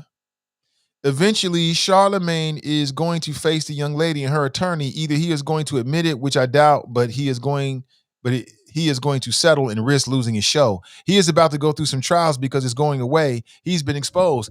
Now, as I understand it, legally, he already pled to a lesser charge. So legally speaking, this is behind him, and he's talked about it some on the show. Like, he's talked about it. And again, this stuff is resurfacing because of Mama's Cooking and Kwame Brown. But this ain't new. This is something that he's been dealing with for some time now. And again, as I understand it, I'm on Digital Music News. Charlemagne the God faces renewed allegations of underage rape. Charlemagne the God was acquitted of underage rape charges roughly 20 years ago, though he did plead guilty to a lesser charge. So what does that mean?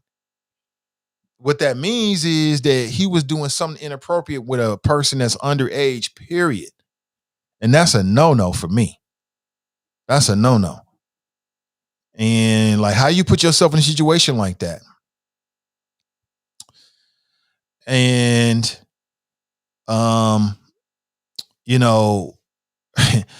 people in glass houses shouldn't throw stones. I was trying to tell this to my former colleague, Ken Anderson. You should watch what you say because your shit ain't clean, bro. You should watch that. You know what I'm saying? I could say a few bars right here, blow his whole house away, but I won't do it. The wifey told me not to. That's the only reason I'm not going to do it is because the wifey told me not to. Just blow his whole house away. So I say it again. People who live in glass houses should not throw stones because when you do, somebody might pick up a stone and throw it back and destroy your whole glass house. You know what I'm saying? So that's what happened with Charlemagne the God. He started talking about Kwame Brown. And then Kwame was like, oh, word, Leonard McKelvey, word? Okay. Well, boom. And he hit him with the rape charges. And then it made Charlemagne back up and issue an apology.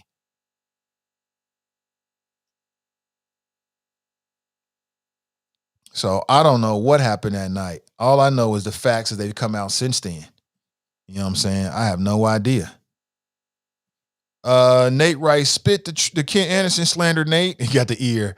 Oh, I know you want to hear. Oh, it's some goodness, but no, I won't do it because the wifey told me not to, and I got to live with her every day. So, you know what I'm saying? And she's probably right. She's probably right. So I'll just tuck it away and hold it and keep it. Hey, what's up, Deshauna? Good morning to you. Good morning to you. Carmelita writes, right, we're here for it. Oh, man. I'm here for it too. But again, beside myself, the wifey is the producer of the show. She hears everything first. She knows all. She knows all. And man, I don't know. Some of the things I've wanted to talk about and topics and things that she's been like, you don't want to do that. And I'm like, no, you don't want to do that. And I'm like, okay. You got to have those checks and balances, man. Sheila writes, good morning, choppers. See, Greg writes, I think contributing to the delinquency of a minor is what Charlamagne pled to at the time for giving her something drinking. Okay, I can see that. And I ain't with that. What I look like giving a drink to a 15-year-old girl, I'm 22. That shit ain't never gonna happen. It never happened.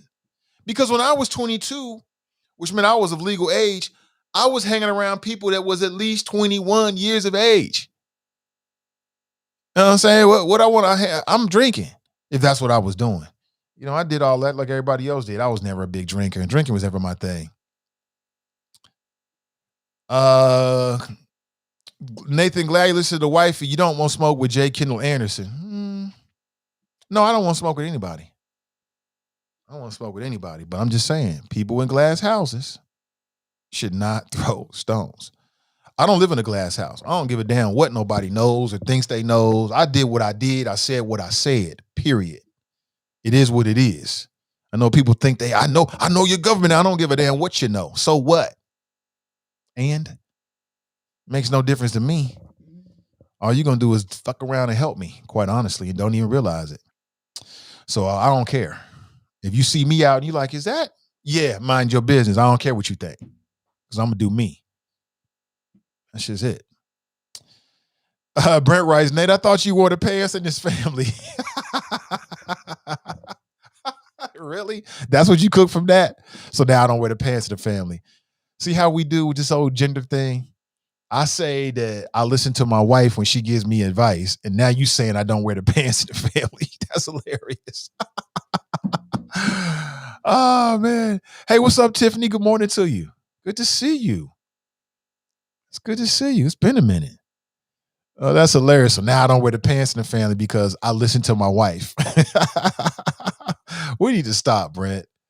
Oh, man. Tony writes, what about you and Zoe Wesson? Nothing about me and Zoe. Sheila writes, good morning, choppers. Good morning to you, Sheila. Nakia writes, true. Good morning to you, Nakia.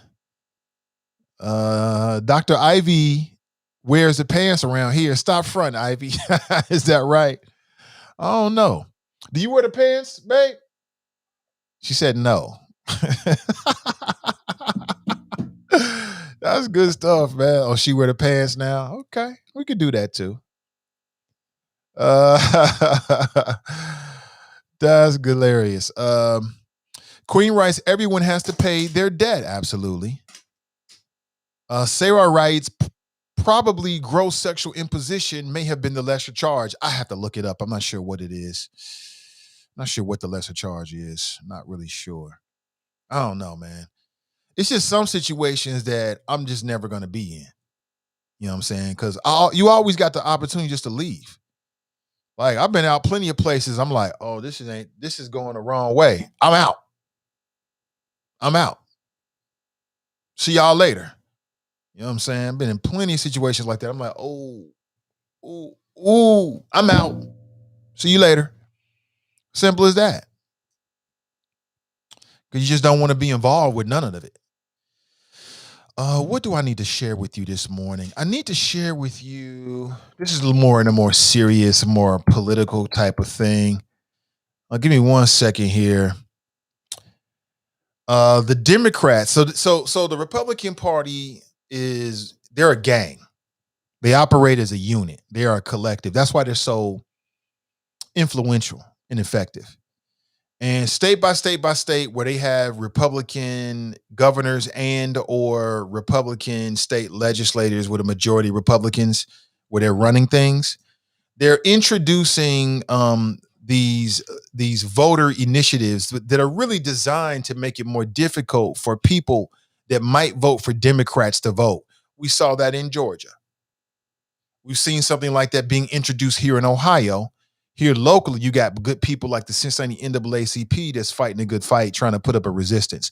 But now Texas as well. In Texas, the Democrats legislators walked out in mass to protest what the Republican Party is trying to do down there in Texas. Now, what are they trying to do? They're trying to pass a restrictive voting bill. So everybody's saying it was drama. Drama down in Texas. Democrats walked out. And a lot of this is the Republican Party trying to pick up on the nonsense that Donald Trump was saying. You know, Donald Trump claimed that the election was stolen, but there's no evidence of it.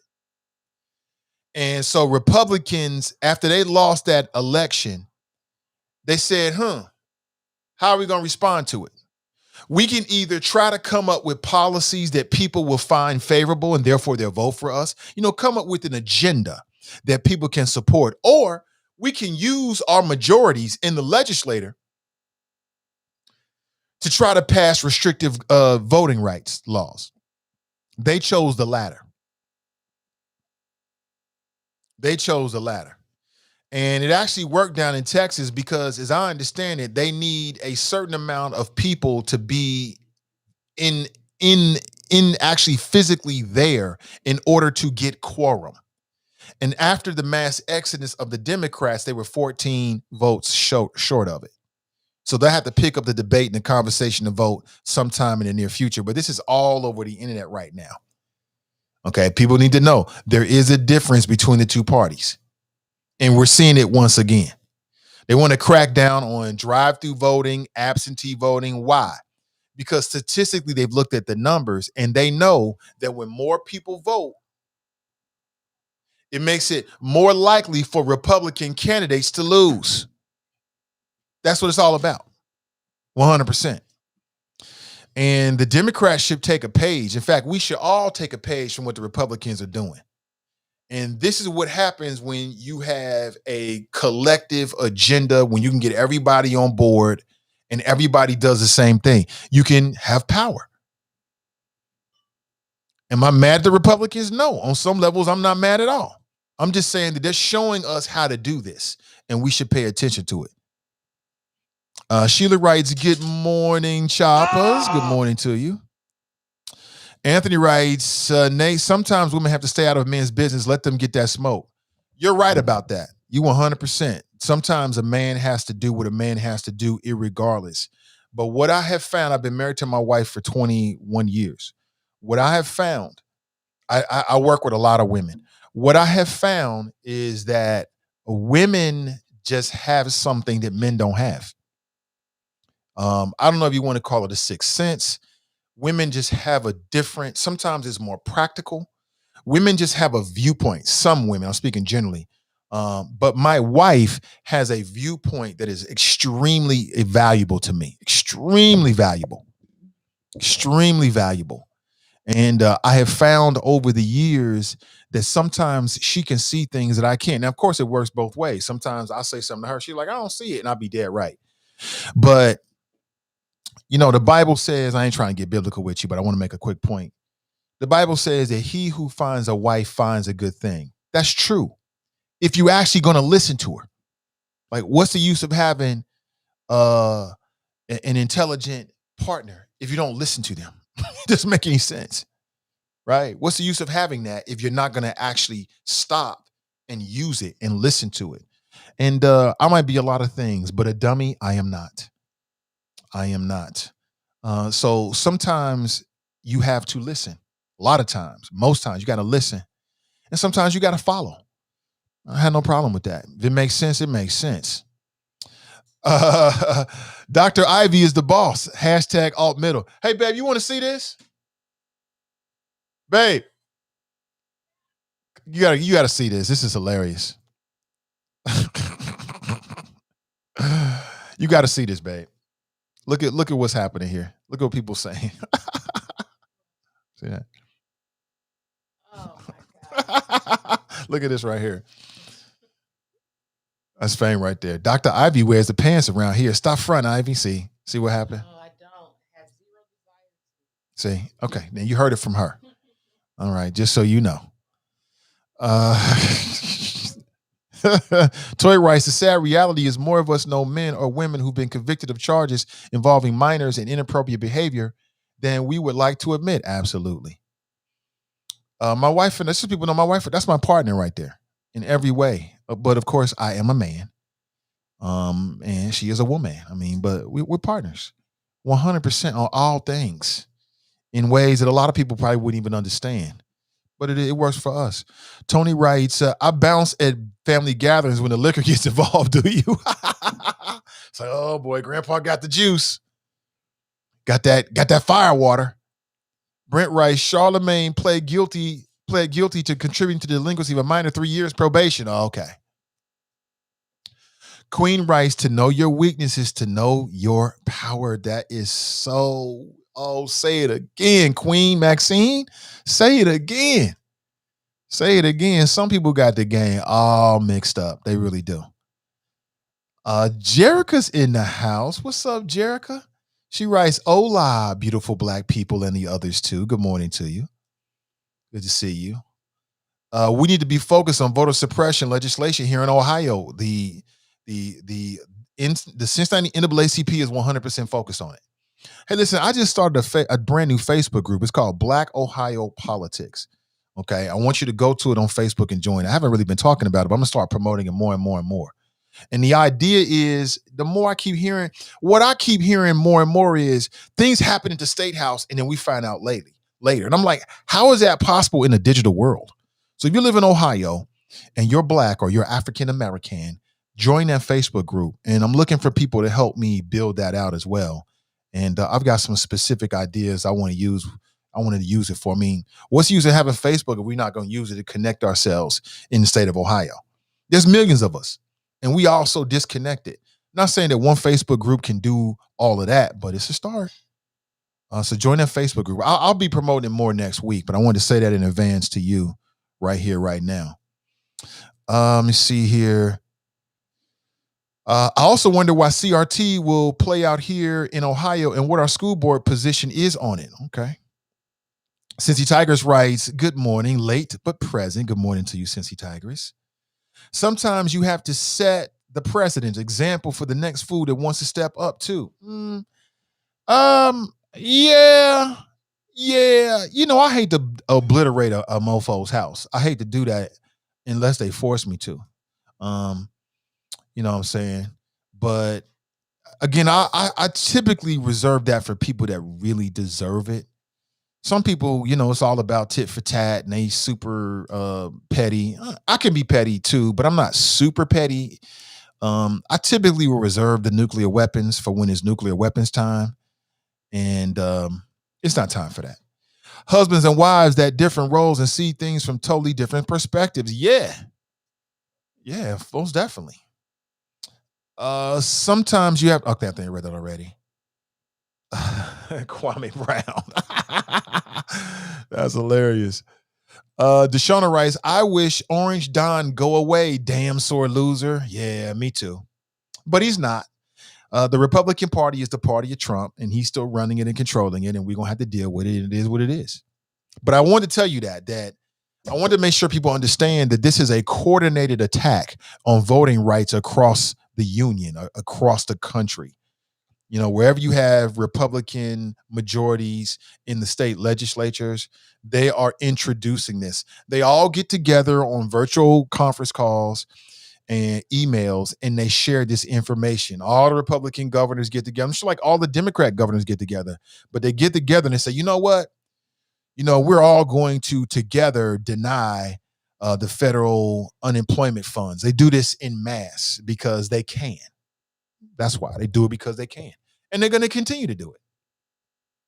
Why would they stop? See no reason. Why would they stop?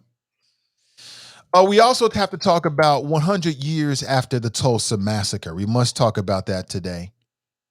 100 years ago, I think it was yesterday or within the last few days, the Tulsa massacre, which of course we all know was bigger than just the Tulsa massacre. And you know what's so funny is the history of this country is bloody, is violent, and it's the truth.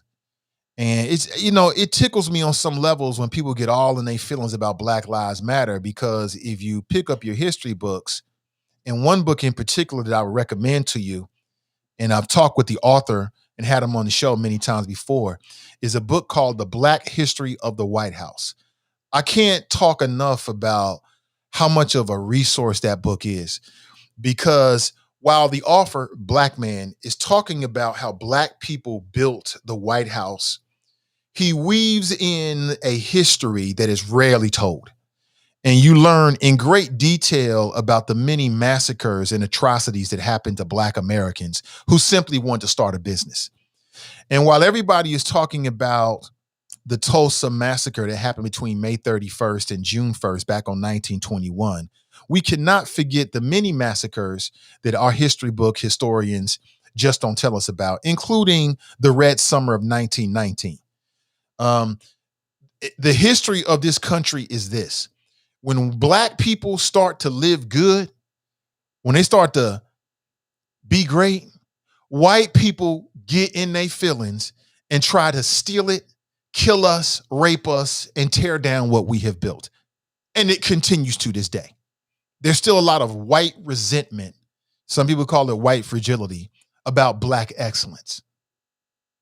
And Black Wall Street, Tulsa, the Black Greenwood District in Tulsa, Oklahoma, was a shining example 100 years ago of Black excellence. And white people use any old excuse. What we know now, what kicked it off was it happened in the elevator. And it could have just been any old damn thing, really. From what I'm read, somebody might even have more information that might be more accurate. Please share it. But from what I read, it all happened in an elevator 100 years ago. You had a Black man in an elevator with a white woman. Back then, you had, I don't know what the word was, but you would have, let's say, an elevator steward. And typically these were women in some cases. And they would actually, and I don't know the exact words and the mechanics of it, but they would actually take the elevators from floor to floor and you could give them tips. And as the story goes, there was a Black man in the elevator with a white woman who I think was the attendant. And maybe I got that back. Maybe he was the attendant. But anyway, she comes running out of the elevator, alleging that he sexually assaulted her. And boom, it sparked off. And the rest is, as they say, history. We still don't know the extent of the massacre that happened. But really, that was white fragility, white envy about Black excellence. And they used whatever it was to destroy their competition. And that's what happened. It wasn't the first time it happened. Matter of fact, I've seen a image, I won't call it a meme, that's been circulating on Facebook that detailed the many places in which they were massacres. And that's not even completely accurate. It happened all over the country. Wherever Black people were living good and shining, white folks would come in, get into their feelings, and try to destroy it. And not try it, but to destroy it. That's the history of it. And it continues to this day. It's just done in a different form. It's just done in a different form. Okay. I mean, let's be honest here. Here we are 50 what years past Brown versus Board of Education, and our schools are still just as segregated as they were 50 years ago. That's not a fucking coincidence. That's the way everybody likes it. Take it to Cincinnati public schools. Until recently, you had some schools in which it was very difficult to get into the school. You had to camp outside, like Fairview Elementary School. You had to camp outside the school. The reason why those rules were in place is because they benefited the people. Everybody liked them. They liked the fact that there was a barrier for entry. Let's keep it real here. Stop lying to one another. Let me go to the phones. Your phone calls are my priority. Then we'll get back to the flow and we'll talk about the Tulsa massacre and what and how I view it. I can't tell you what to think, but how I view it in modern day times. But let's go straight to the phones. Good morning. Welcome to the show. What's going on, Nate, man? How you doing, man? I'm doing great, brother. Welcome to the show. I appreciate it. Hey, you were talking about the Tulsa massacre. I don't know if you got a chance to watch it last night, but Tremaine Lee had his story on MSNBC. It came on at 10 o'clock last night. I didn't watch it, you were talking. Yeah, it was actually pretty good. And I think LeBron James, him and Maverick Carter's, I think their film is coming out. It might be tonight on CNN. Yeah, you didn't know about that? Yeah, LeBron James, Maverick Carter production company. They have a documentary, a movie about Black Wall Street. I want to say it's today. I think it's at 10 o'clock today on CNN. Okay, you hit me to the game on that. I'm looking at it right now. I'll be watching that. Yeah, and Tremaine Lee his documentary was really good last night. But the story about the assault of the young lady, and actually there's two stories, and the one that apparently is the real one is that the white girl and the young black guy, they were having a relationship. They were secretly in love with each other or whatever.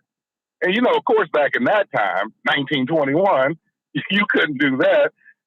She ran out of the elevator, and they just assumed that he had assaulted her. And when they arrested him, she refused to go along with the charges. She didn't want to press charges.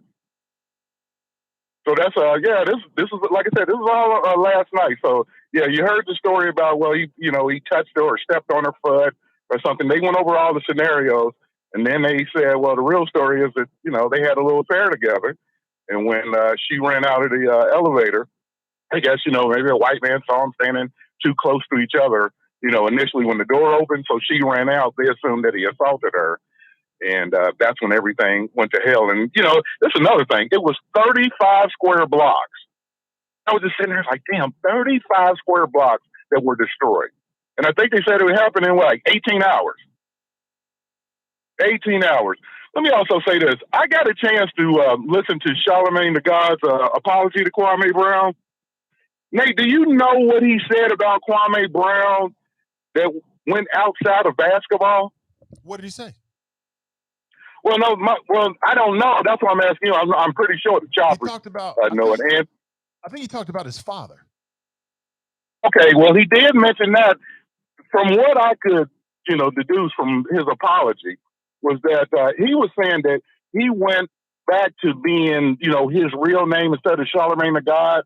It got real personal. It got real local because apparently he's from South Carolina. Mm-hmm. And that, like you said, he talked about family issues and stuff that happened within the community. It went outside of his professional life.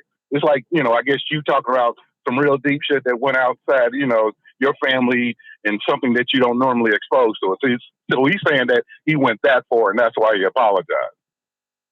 So, like I said, I know the Choppers, they probably heard more, and I'm going to go back and listen. I'm actually on the road right now, headed to go see Grandma. I'm headed to downtown North Avondale, but I wanted to give you a call. But and this is another thing too, Nate. Have you noticed what's happening with Kwame Brown? Have you noticed what the right is trying to do with him? What? Well, Kwame, he's kind of, he had a black not Democrat moment, and apparently they jumping on Kwame and trying to make him the new Ice Cube without an album. Oh yeah. You haven't noticed that? Oh yeah, Nate, you know me, man. I got the conservative radar for the Gilligans out there. Yeah, they're trying to make him Drumfish, basically. Mm. He's going to be the retired NBA version of Tim Scott. Because he has, if you listen to Kwame, he's on there talking about Democrats and what have they done. So, of course, they jumped on it like, oh, he's one of us. That type shit. Mm. Okay. So, he might later endorse the Gucci Gang plan. They trying to play him like that. So that's why dropping them or trying to jump on him. And believe me, he's going to be on Fox in another week. He's going to the, they're going to have him on a, Officer Tatum show next week. Candace Owens got him on speed dial. I'm sure Katrina Preston, the same person that called Ice Cube, didn't call him back a week later. She probably calling him right now too. Oh yeah, that's what's happening, Nate. So look for that to head down the road, folks, because it's definitely coming. They trying to get him. Hopefully, he enough country, enough of that mama's cooking. They say, boy, don't you become a Steven. So maybe he catches that. But yeah, that's what they trying to do to him. Okay. All right, brother. Anything else? That's about it, man. That's about it. I think my mom making a bread pudding today, Nate. So I got to head down to grandma's and get some of that. Hey, listen, I wish you a great holiday, man. Hey, I appreciate it. She sent out the alert like I'm making big batches of stuff. Y'all bring your Tupperware. I'm like, I'm on my way. All right, brother. Thank you. Thanks for the call. Hey, you have a good one, man. Be safe, bro. Yeah, we are going to. First time we really getting out was this weekend. We've been shut in. So we're going to a family's house, a friend of ours. We'll be outdoors, do a little barbecue thing, nothing too big. Let the kids play, let the grown folks talk. We might play some cards or sit around. It's a little different for me because, what I eat has changed so dramatically since my cardiac event. So, I'm much more plant-based now. But I think today I might splurge, get a little salmon, grill it up. Yeah, grill it up. If I don't grill it, I might put it on the stove top with some avocado oil. You know what I'm saying? Keeping it clean always. So it'll probably be a salad for me. I've been enlisted to do my world famous potato salad, but again, with all clean ingredients. So probably do a little bit of that, and that's it. You know what I'm saying? That's about it. Other than that, it's going to be a day like any other day. As soon as I get off the air, working out, I'm going to run up to the store, maybe with the wifey, make sure we get these items, and then get on with the rest of the day. That's about it. I do plan on being with you every day this week. I don't have anything that I think would stop me. I got a dentist appointment on Wednesday, but I don't think it's after the show, so I have no conflicts there. And just continuing with what we do and what I do. So I'm looking forward to just enjoy the day like everybody else. That's it. Just enjoy the day. Daryl writes, I want to know what happened in Cincinnati because some ish went down. Greg writes, in the Tulsa incident, you had a black man allegedly having done something to a white girl. At that time, all it took was a white woman's allegation. Remember Emmett Till? That's why Vicky Diller says modern day Karens who call cops on blacks for no reason are dangerous, and she has a point. Yeah, it ain't just. I like Vicky Diller a lot. Shout out to her. Love what she's doing over there with the Fly Nubian Queens. But I feel the same way. That's why I take that shit so seriously. I got to pick back up with State Senator Cedric Denson on that issue, man. I still feel the same way that we need some protections. I know I had like 17,000 people that signed that petition. I want to pick back up on that and see if we can't get that done in Ohio. It's very, very, very important to me because, anybody that would use law enforcement that way are essentially trying to do that shit. That same shit they used to do 100 years ago where a white woman could claim something and then the whole world had to come to an end. But they'll still do that shit today. That's why I say to my people out there, make sure you carry your phone with you at all times. Don't be afraid to hit the record button. Get them on camera, audio record them, especially when you're in a professional setting and people are misbehaving. Make sure record that shit. And they're not going to like it. I have been in those situations and people don't like it. And I don't give a damn. Because if you don't have the evidence, then people will lie on you. And they'll try that white man, white woman shit and get you jammed up. So what I say is, I'm not like that dude, the bird watcher up in Central Park. I never would have did that, family. If that was me, I would have stopped everything to make sure that I helped the prosecutors make their case. Everything would have stopped. I would have pushed it to the end, to the absolute maximum, whatever I had to do to teach that individual lesson and to save the next person. We got a responsibility. Don't let the Karens and Darrens off the hook. Record their ass. And I'm telling you right now, get ready for it, because when you start recording people acting badly, they hate it. They're going to get mad about it. Let them get mad about it. What they're going to do? They definitely not going to put their hands on you, because that opens up a whole nother door. They're going to get mad. They might try to swipe your phone out your hand. I've been there. Trust me. It is hilarious. It's hilarious. I live for it.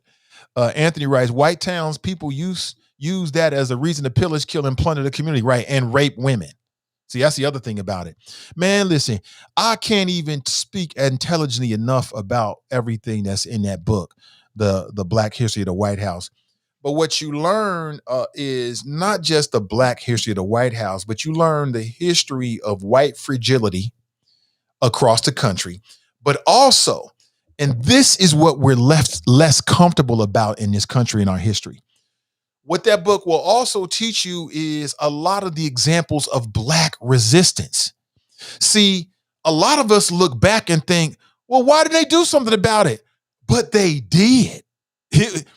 It was a lot of Black folks, ex-soldiers, that didn't take that lightly. It's a whole lot of stuff in American history that we don't even talk about. We don't even talk about. Like, it's a whole lot of fodder for movies out there that you'll never see on Netflix, because I feel like it's like they don't want to put that out there because it'll give Black people ideas on how to resist. So I'm here to tell you, every Black person back in the day didn't just take that passively. That ain't the case. Some Black folks, especially the ex-soldiers, they posseed up. They got blizzy. There's a whole bunch of that happened in this country that we don't even talk about because, again, I feel like the powers that be, the status quo, they don't want that to be out there because it might get in our heads and we might try to do something like that today. But that's the kind of history that our kids need to learn, not just about the fact that there are all these examples of us being victimized, but they need to know the history of how some of our ancestors got blizzy. They got blizzy. Everybody, we gonna die today. Everybody dying today. And I don't have no problem with it as a human being. I mean, if somebody trying to destroy you and your family, what you gonna do? You gonna just let them? No. Like, the history books, a lot of the movies is filled with all of this Black pain and trial and tribulations. And why are they doing that to us? But that's not the complete history of what happened in this country. You know, Hollywood is far less comfortable with green lighting those kind of stories. You know, Black soldiers got blizzy. So, oh, you don't like Black folks? Click, click. What now? Real stuff. But, you know, it is what it is. Let me see. Sean writes, when Black people do well and are self-sufficient, white supremacy becomes enraged.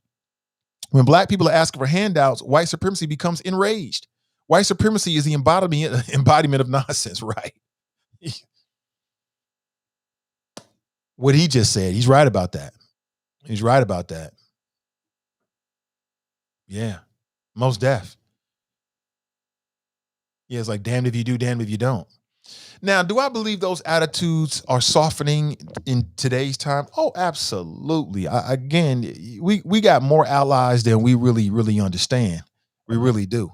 And for me, I don't care what your race is. If you are on the right side of an issue, no matter what the issue is, I'll stand right there with you. We can do this shoulder to shoulder. And even throughout the history books, there's a history of allies to our plight. And I don't think that should be forgotten either. Terrence Graxon's announced. He writes, good morning, everyone. Late start today. I understand it, man. It's Memorial Day. Sleep in. Get it in. Be healthy. Get that extra rest in. It's all good. Sarah writes, why we ask why our school funding is still supported by property taxes, which was deemed unconstitutional by our state Supreme Court and still being utilized. Great point. The other people have made as well, but great point nonetheless. History Channel had a 2-hour special last night. I missed it, but I'm reading about this. Thank you, Glenn. I appreciate he threw the game on this. I must admit, that was not on my radar screen.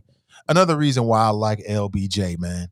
I like what LeBron James is doing outside of basketball.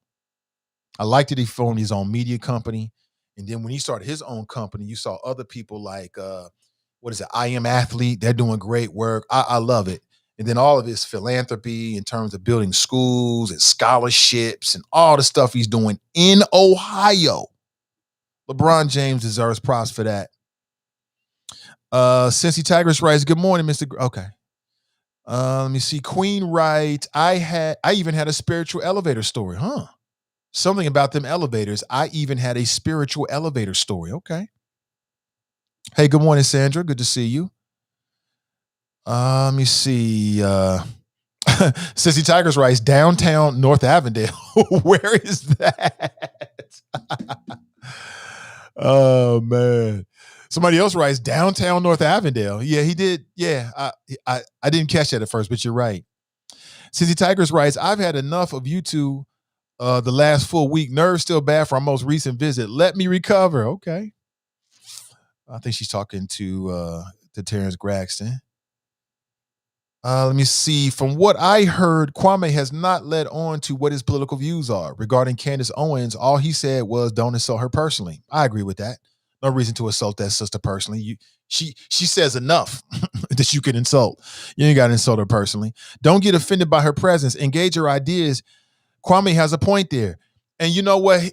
That's already been done, man. Shout out to P. Diddy. P. Diddy puts on those revolt conferences, and he's talked about politics, and he's invited. I remember Candace Owens on stage with T.I. They got into it. Everybody seen the clip. Killer Mike was there, and they just had a big conversation. I'm in favor of that too. I mean, Candace can come to the barbecue. She can talk that talk, and we can just have a conversation about it. And nobody has to back away from who they are and how they feel. You know, she represents a viewpoint that probably has a lot of people behind it. So I don't have a problem with it. Let me see. The Cincinnati area couldn't have had a Black Wall Street because it was stopped in its tracks. Just look at what happened in Lincoln Heights in 1939, thanks to Lachlan.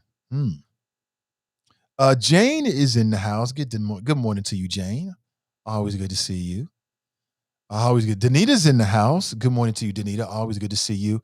Hey, listen, folks, I just want to say thank you so much for being Facebook friends with me. And what I mean by that is I absolutely love this time of year. I love all of the graduations and people doing big things and posting photographs of their kids, the children who have graduated from the grades to the next grade and doing big things and the sporting stuff. I love it. Makes going through my timeline so much fun.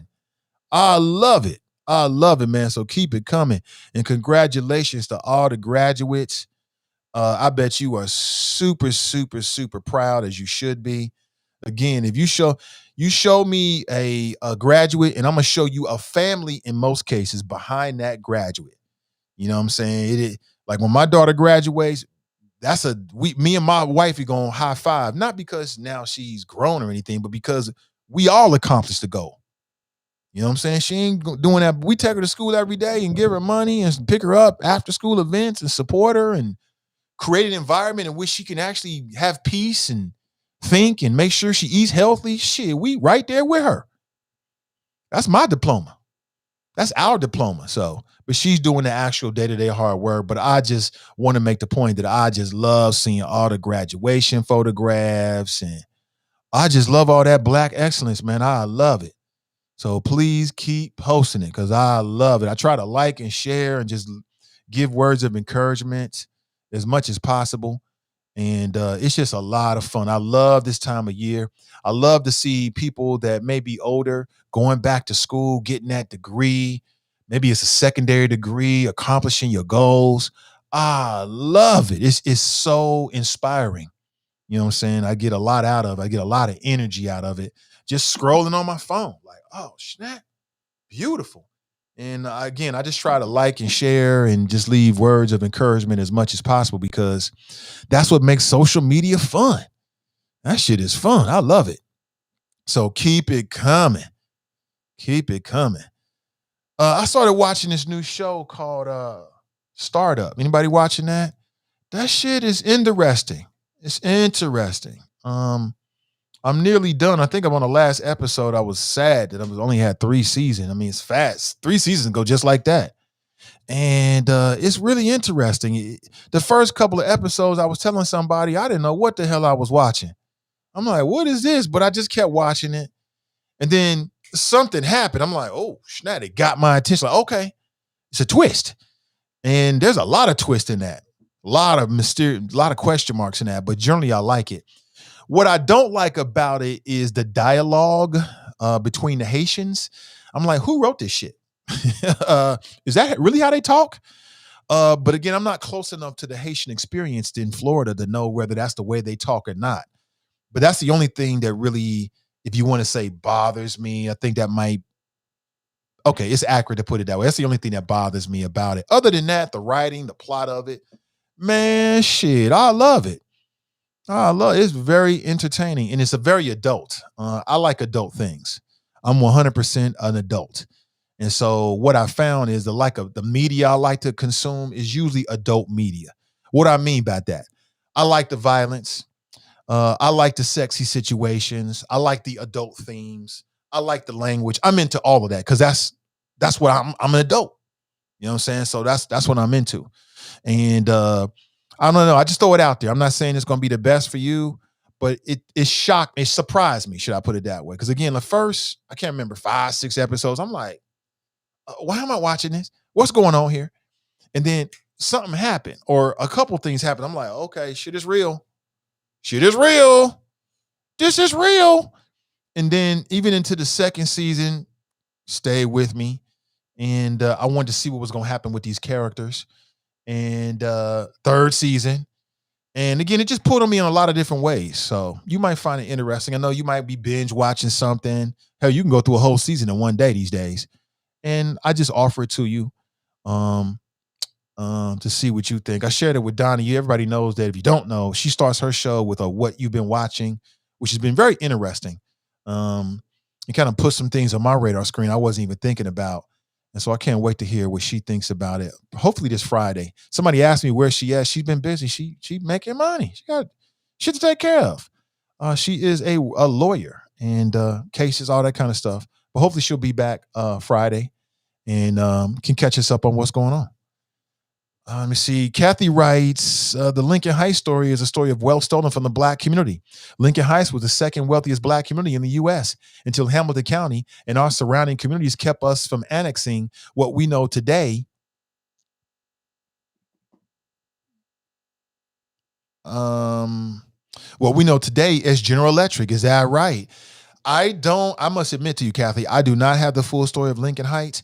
There was a super dope article that was written by, I want to say it was written by The Atlantic, which is a prominent news organization. I don't know, 7 years ago, 5 years ago. I read it.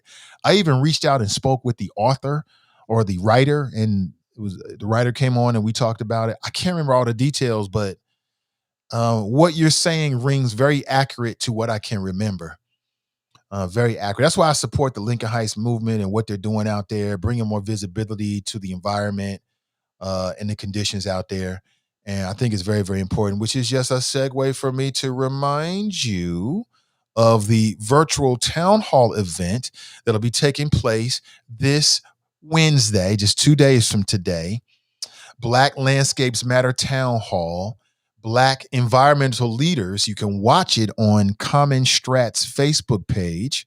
All right. You can see there who's going to be a part of the panel. Carlton Collins, Deronce Daniels, Bishop Bobby Hilton, Renee Mahaffey Harris, and Samaya Bray. They'll all be on the virtual panel, and you can check it out this Wednesday from 6 p.m. to 7 p.m. I'm going to share this with you every single day. I want you to know what, when, and where you can be involved. And then, of course, the day of, I'll share a link before they get started, just to remind you, you might want to check it out. Okay, we should know what's going on in our community. All right. Thank you for that segue. I'm always looking for a good segue.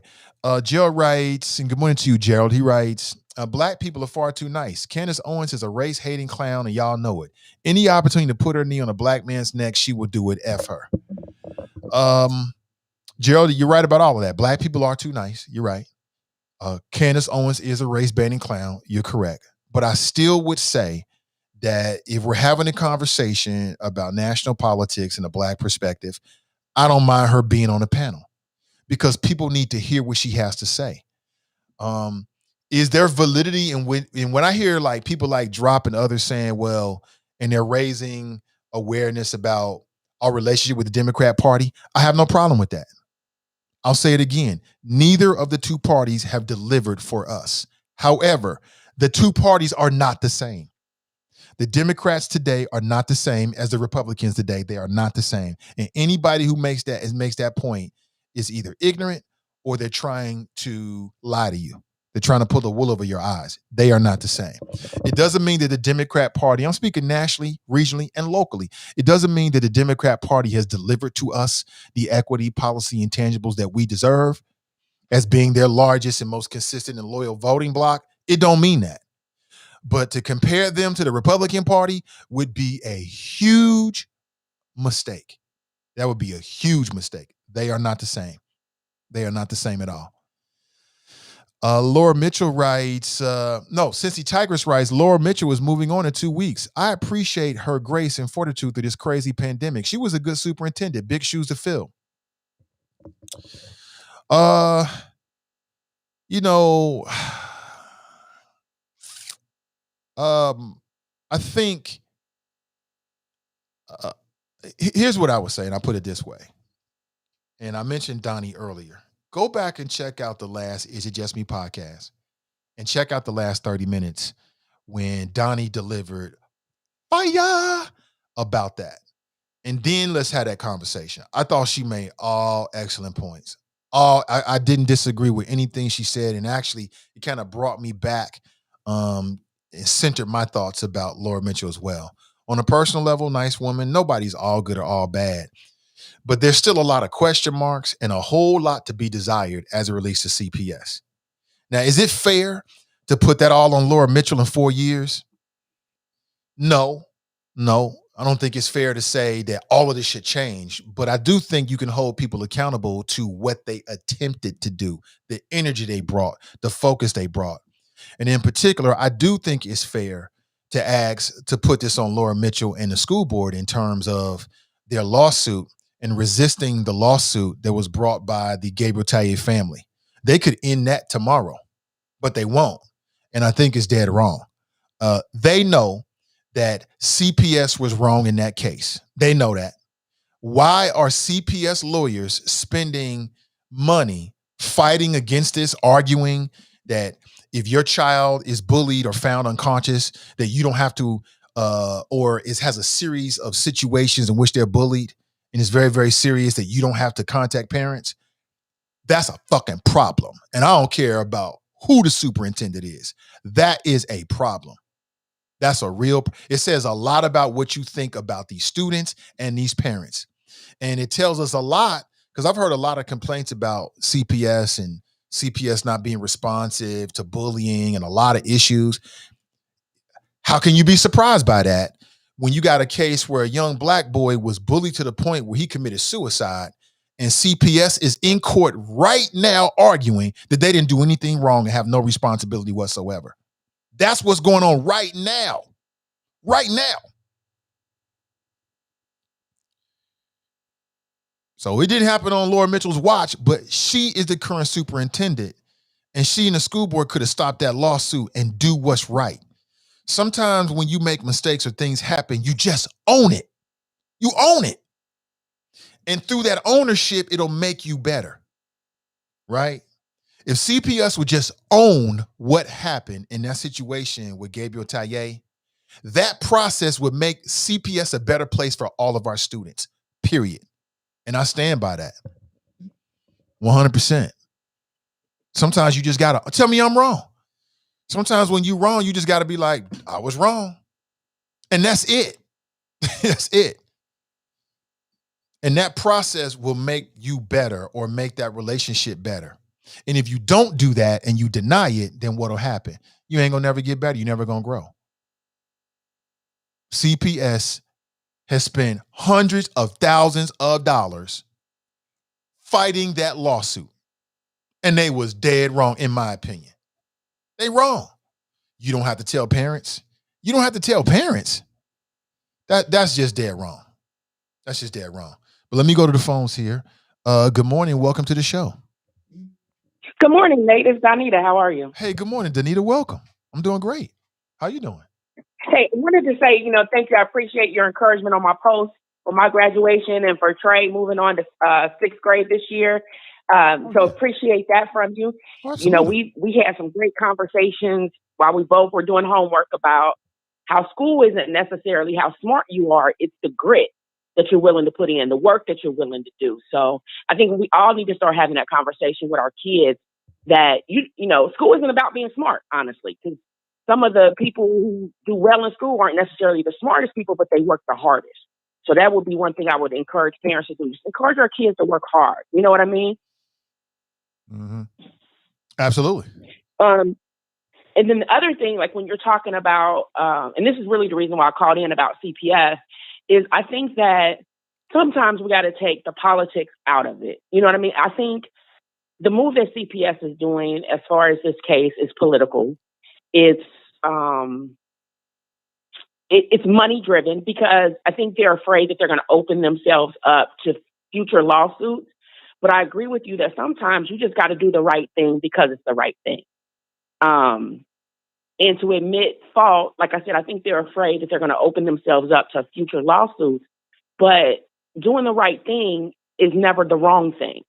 So I think that they do need to kind of look at that as far as protecting the children and what they can do.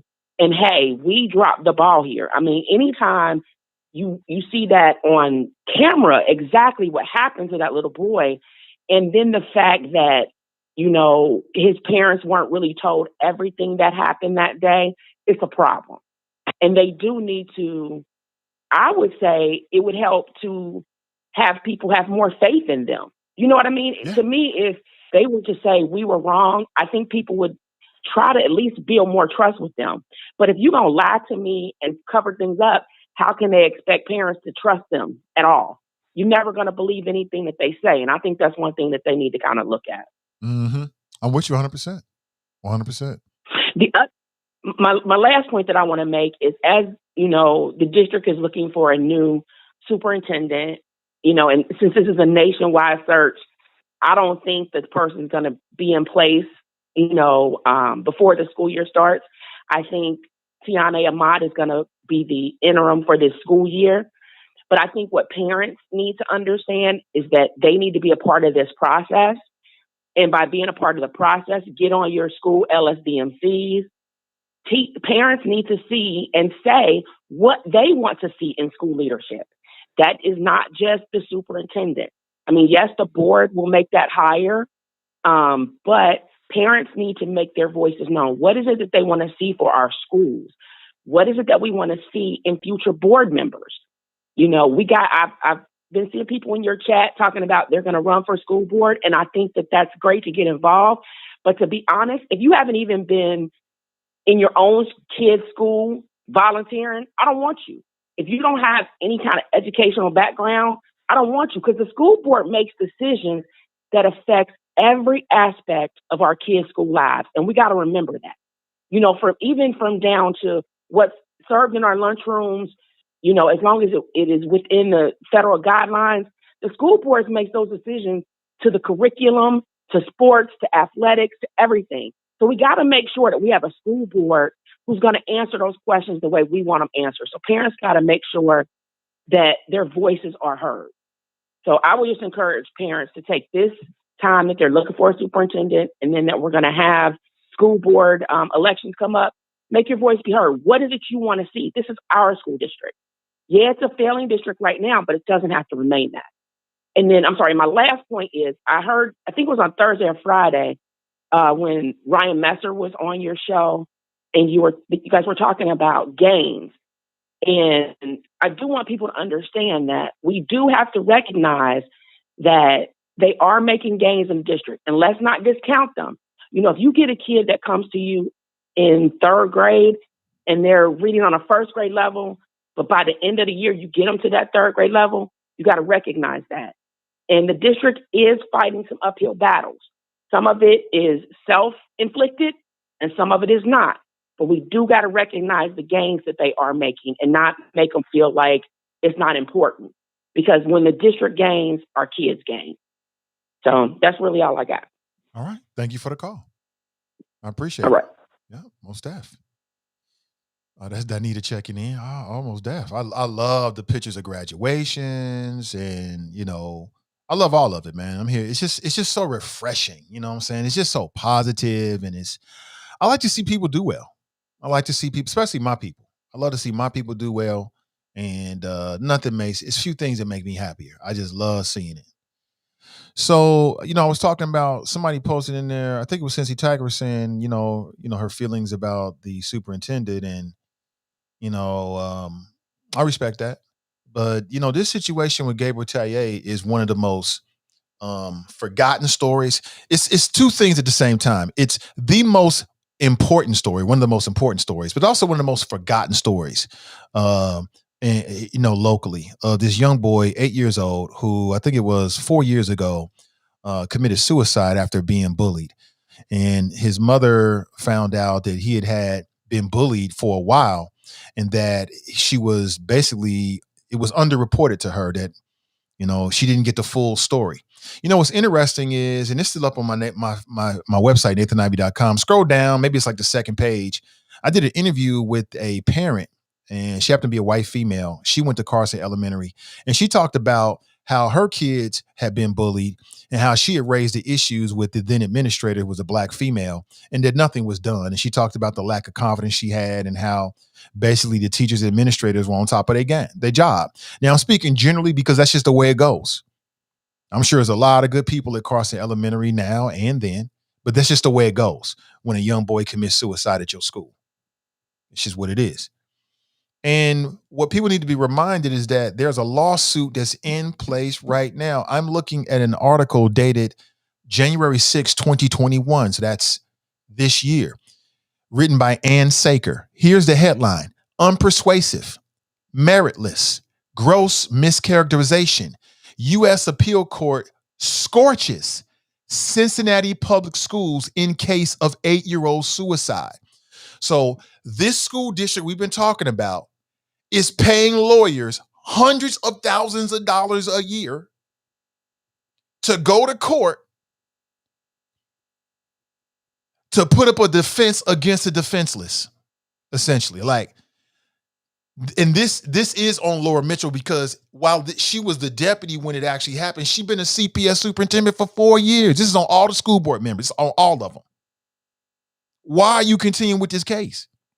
I thought Donnie made an excellent point. You should check it out, but let me post this link for you. You should check it out for yourself. The 3-panel 6th Circuit U.S. Court of Appeals basically scorched the lawyers for the Cincinnati Public Schools, saying that their case was meritless. They were trying to get the case dismissed. And the reasons that they offered in court, the 3-judge panel said was meritless. Gross mischaracterization. These are people that's supposed to be protecting our kids.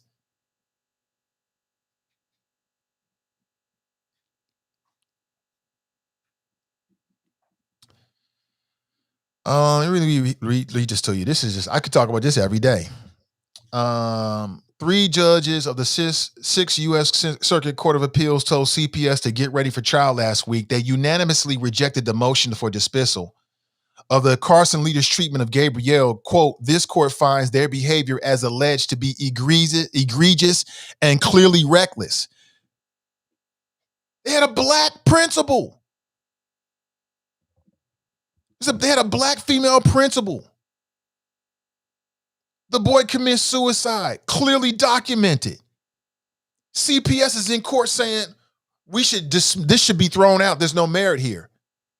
And 3 objective judges looked at the case, looked at the evidence presented by both sides, and found that the behavior was egregious and clearly reckless, thus barring them from the shield of government immunity. This is one of the biggest stories in Cincinnati right now.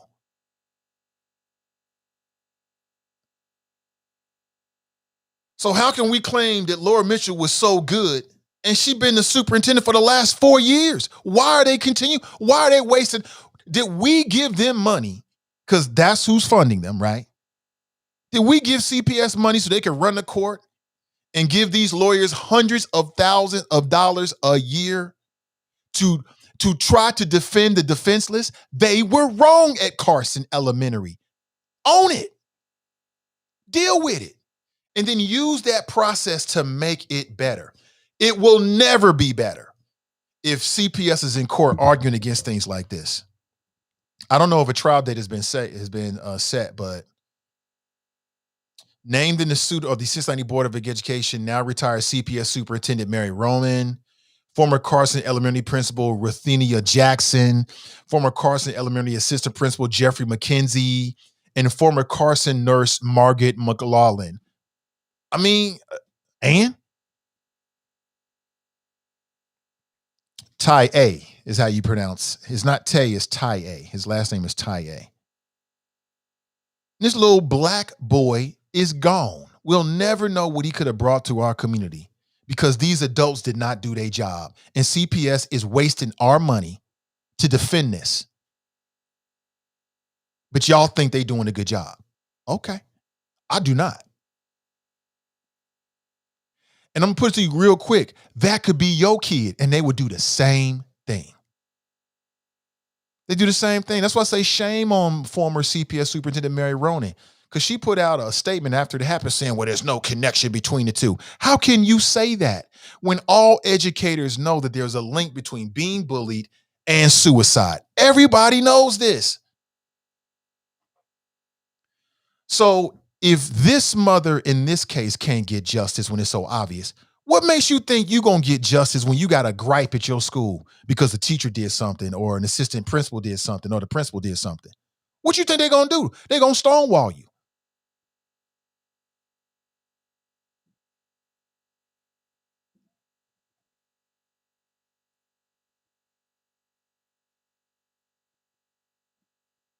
I can't hear you. What you think they're going to do? Let me post this for you. You can check it out for yourself. You can read it for yourself.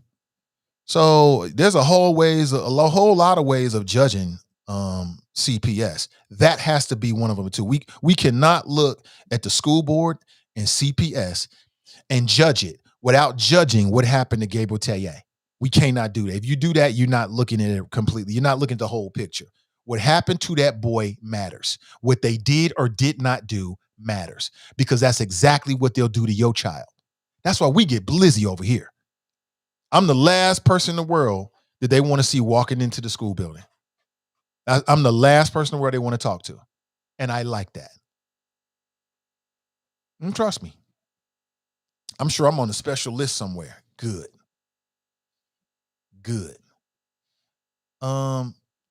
I can't make this up. That's what an objective 3-panel of judges said about the argument that Cincinnati Public Schools is offering while they're spending money that we, the taxpayers, are giving them to educate their kids. They're spending hundreds of thousands of dollars. I got the number somewhere. Somebody sent it to me, a good Samaritan, just how much money they're spending, right, on these lawyers to defend the defenseless. Just own it, Cincinnati Public Schools. Just admit it and use that process to be a better system, because they can't do that. Why are you defending the defenseless? I ain't gonna never do that. If you're wrong, you're wrong, period. If I'm wrong, I'm wrong. I admit it, I move on. Everybody in the world do that, but Cincinnati Public Schools can't do that with this little black boy. I'm throwing this out there because we gonna forget unless people like me keep bringing it up, like us keep bringing it up.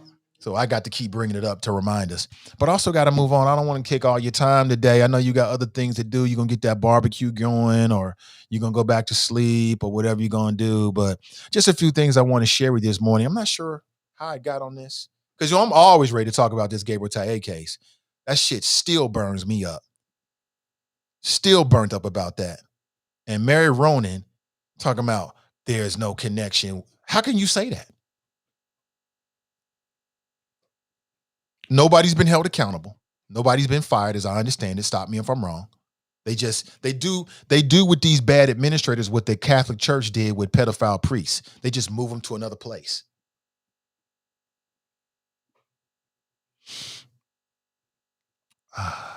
Yeah, that's what they do.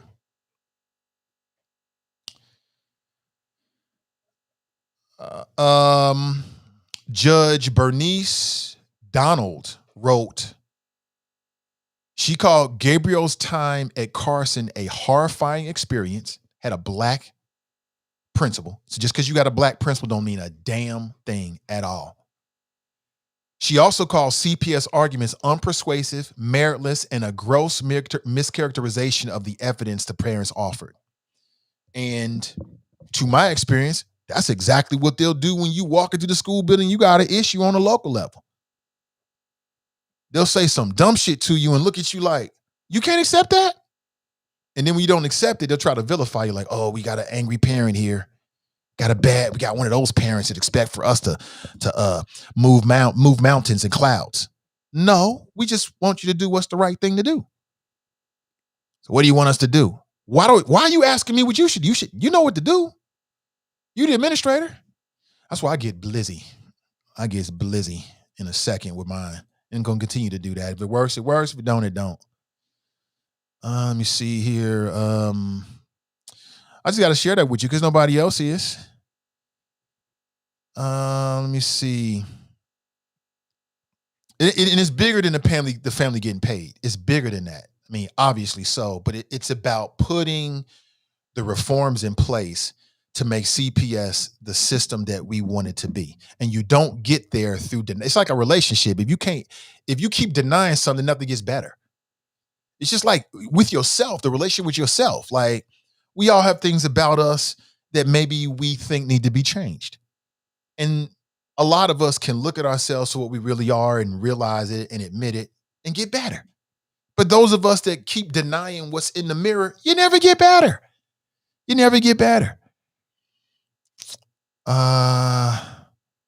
Kathy writes, the school hated to see me coming too, Nate. I didn't play about mine. Oh, I know I'm on a list. I'm sure I'm on some kind of record. When such and such daughter coming here, watch the father. Good. Because I'll get blizzy in a second. I'll take it as far as I have to. Let me write CPS, litigate and pay. Litigate, pay, reform. That's all we looking for, right? Things happen. I'm sure that every little thing that happens is not a reflection of the school board or the superintendent. I don't believe that one bit. Sometimes people do dumb shit. They do stuff that's outside of your expectations or your standards. That happens. You're dealing with human beings. But when it happens, in my view, you admit it, you own it, you get better. That's all you're looking for. Let me see here.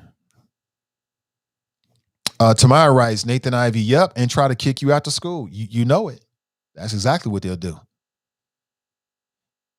Sheila writes, my grandson has issues at Carson also. My daughter took him out to school. Man, I've heard so many things. I just can't believe some of the stuff that I've heard. I'm telling you, it's too much. It really is. It really is. So when I'm bringing this up to say, because we're getting ready for school board members, to any school board members, this ain't no easy road over here. This ain't going to be easy. Okay. It means too much to me. This is a briar patch. So make sure your shit is together before you come on this show talking about you want to do an interview on the Nathan Ivy show. Because if not, you're going to get exposed.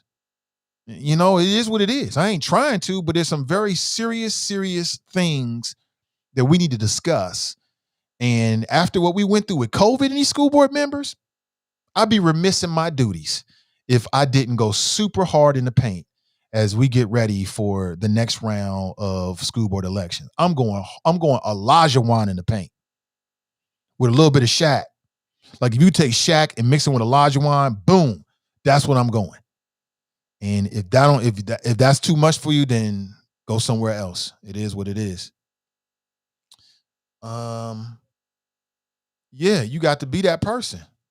You got to be that person. It's just too serious. This city is never going to be what we want it to be if CPS doesn't get better. It's never going to be what we want it to be. And I want to see everybody eating good, everybody shining, everybody living good. You know what I'm saying? Reaching your potential. You know, just living your American dream, right? That's why we doing this, right? That's why we work hard and go to school. You want to live the American dream, whatever that is for you. And we can't get there if our school system is not operating as at optimum levels. A1. And maybe you feel like they are already. You know, maybe you do. Okay. Damn, I could do this for another hour, but let me see here. Looking at the time, I got to make a move. I got a few things to do today, but I'll leave you like that. I'll leave you like that. Have an excellent rest of your day, family. Happy Memorial Day again to all those who served and made the ultimate sacrifice. I have nothing but respect for you, for all the folks out there that lost somebody in the military. Condolences to you and your ultimate sacrifice and loss. Have an excellent rest of your Memorial Day and your holiday. Have a great day. Unplug from the Matrix. And remember our motto. Let's say it together, family. Winners focus on winning. Losers focus on winners. So stay focused and stay winning, and we'll talk real soon. Until next time, I'm Nathan Ivey, and I'm out.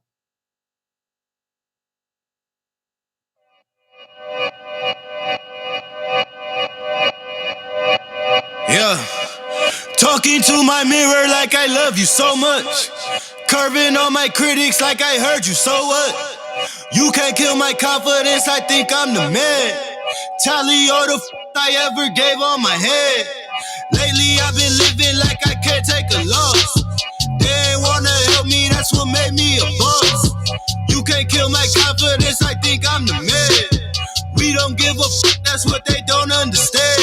I'm back again like flu season. I broke records while loose leafing. I'm coming down my roof, leaving. Don't give a I don't care.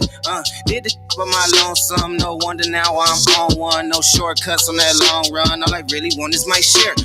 Get on my God, I told him it's nothing. In the discussion, got them feelings I throw all my pain on percussion. It's disgusting. I hear them bragging about that they did, and it do not move me, not in the least. They ain't been dropping no seeds in the soil, but swear that you almost spotted the feast. I've been on go mode, show mode, showboat, rowboat.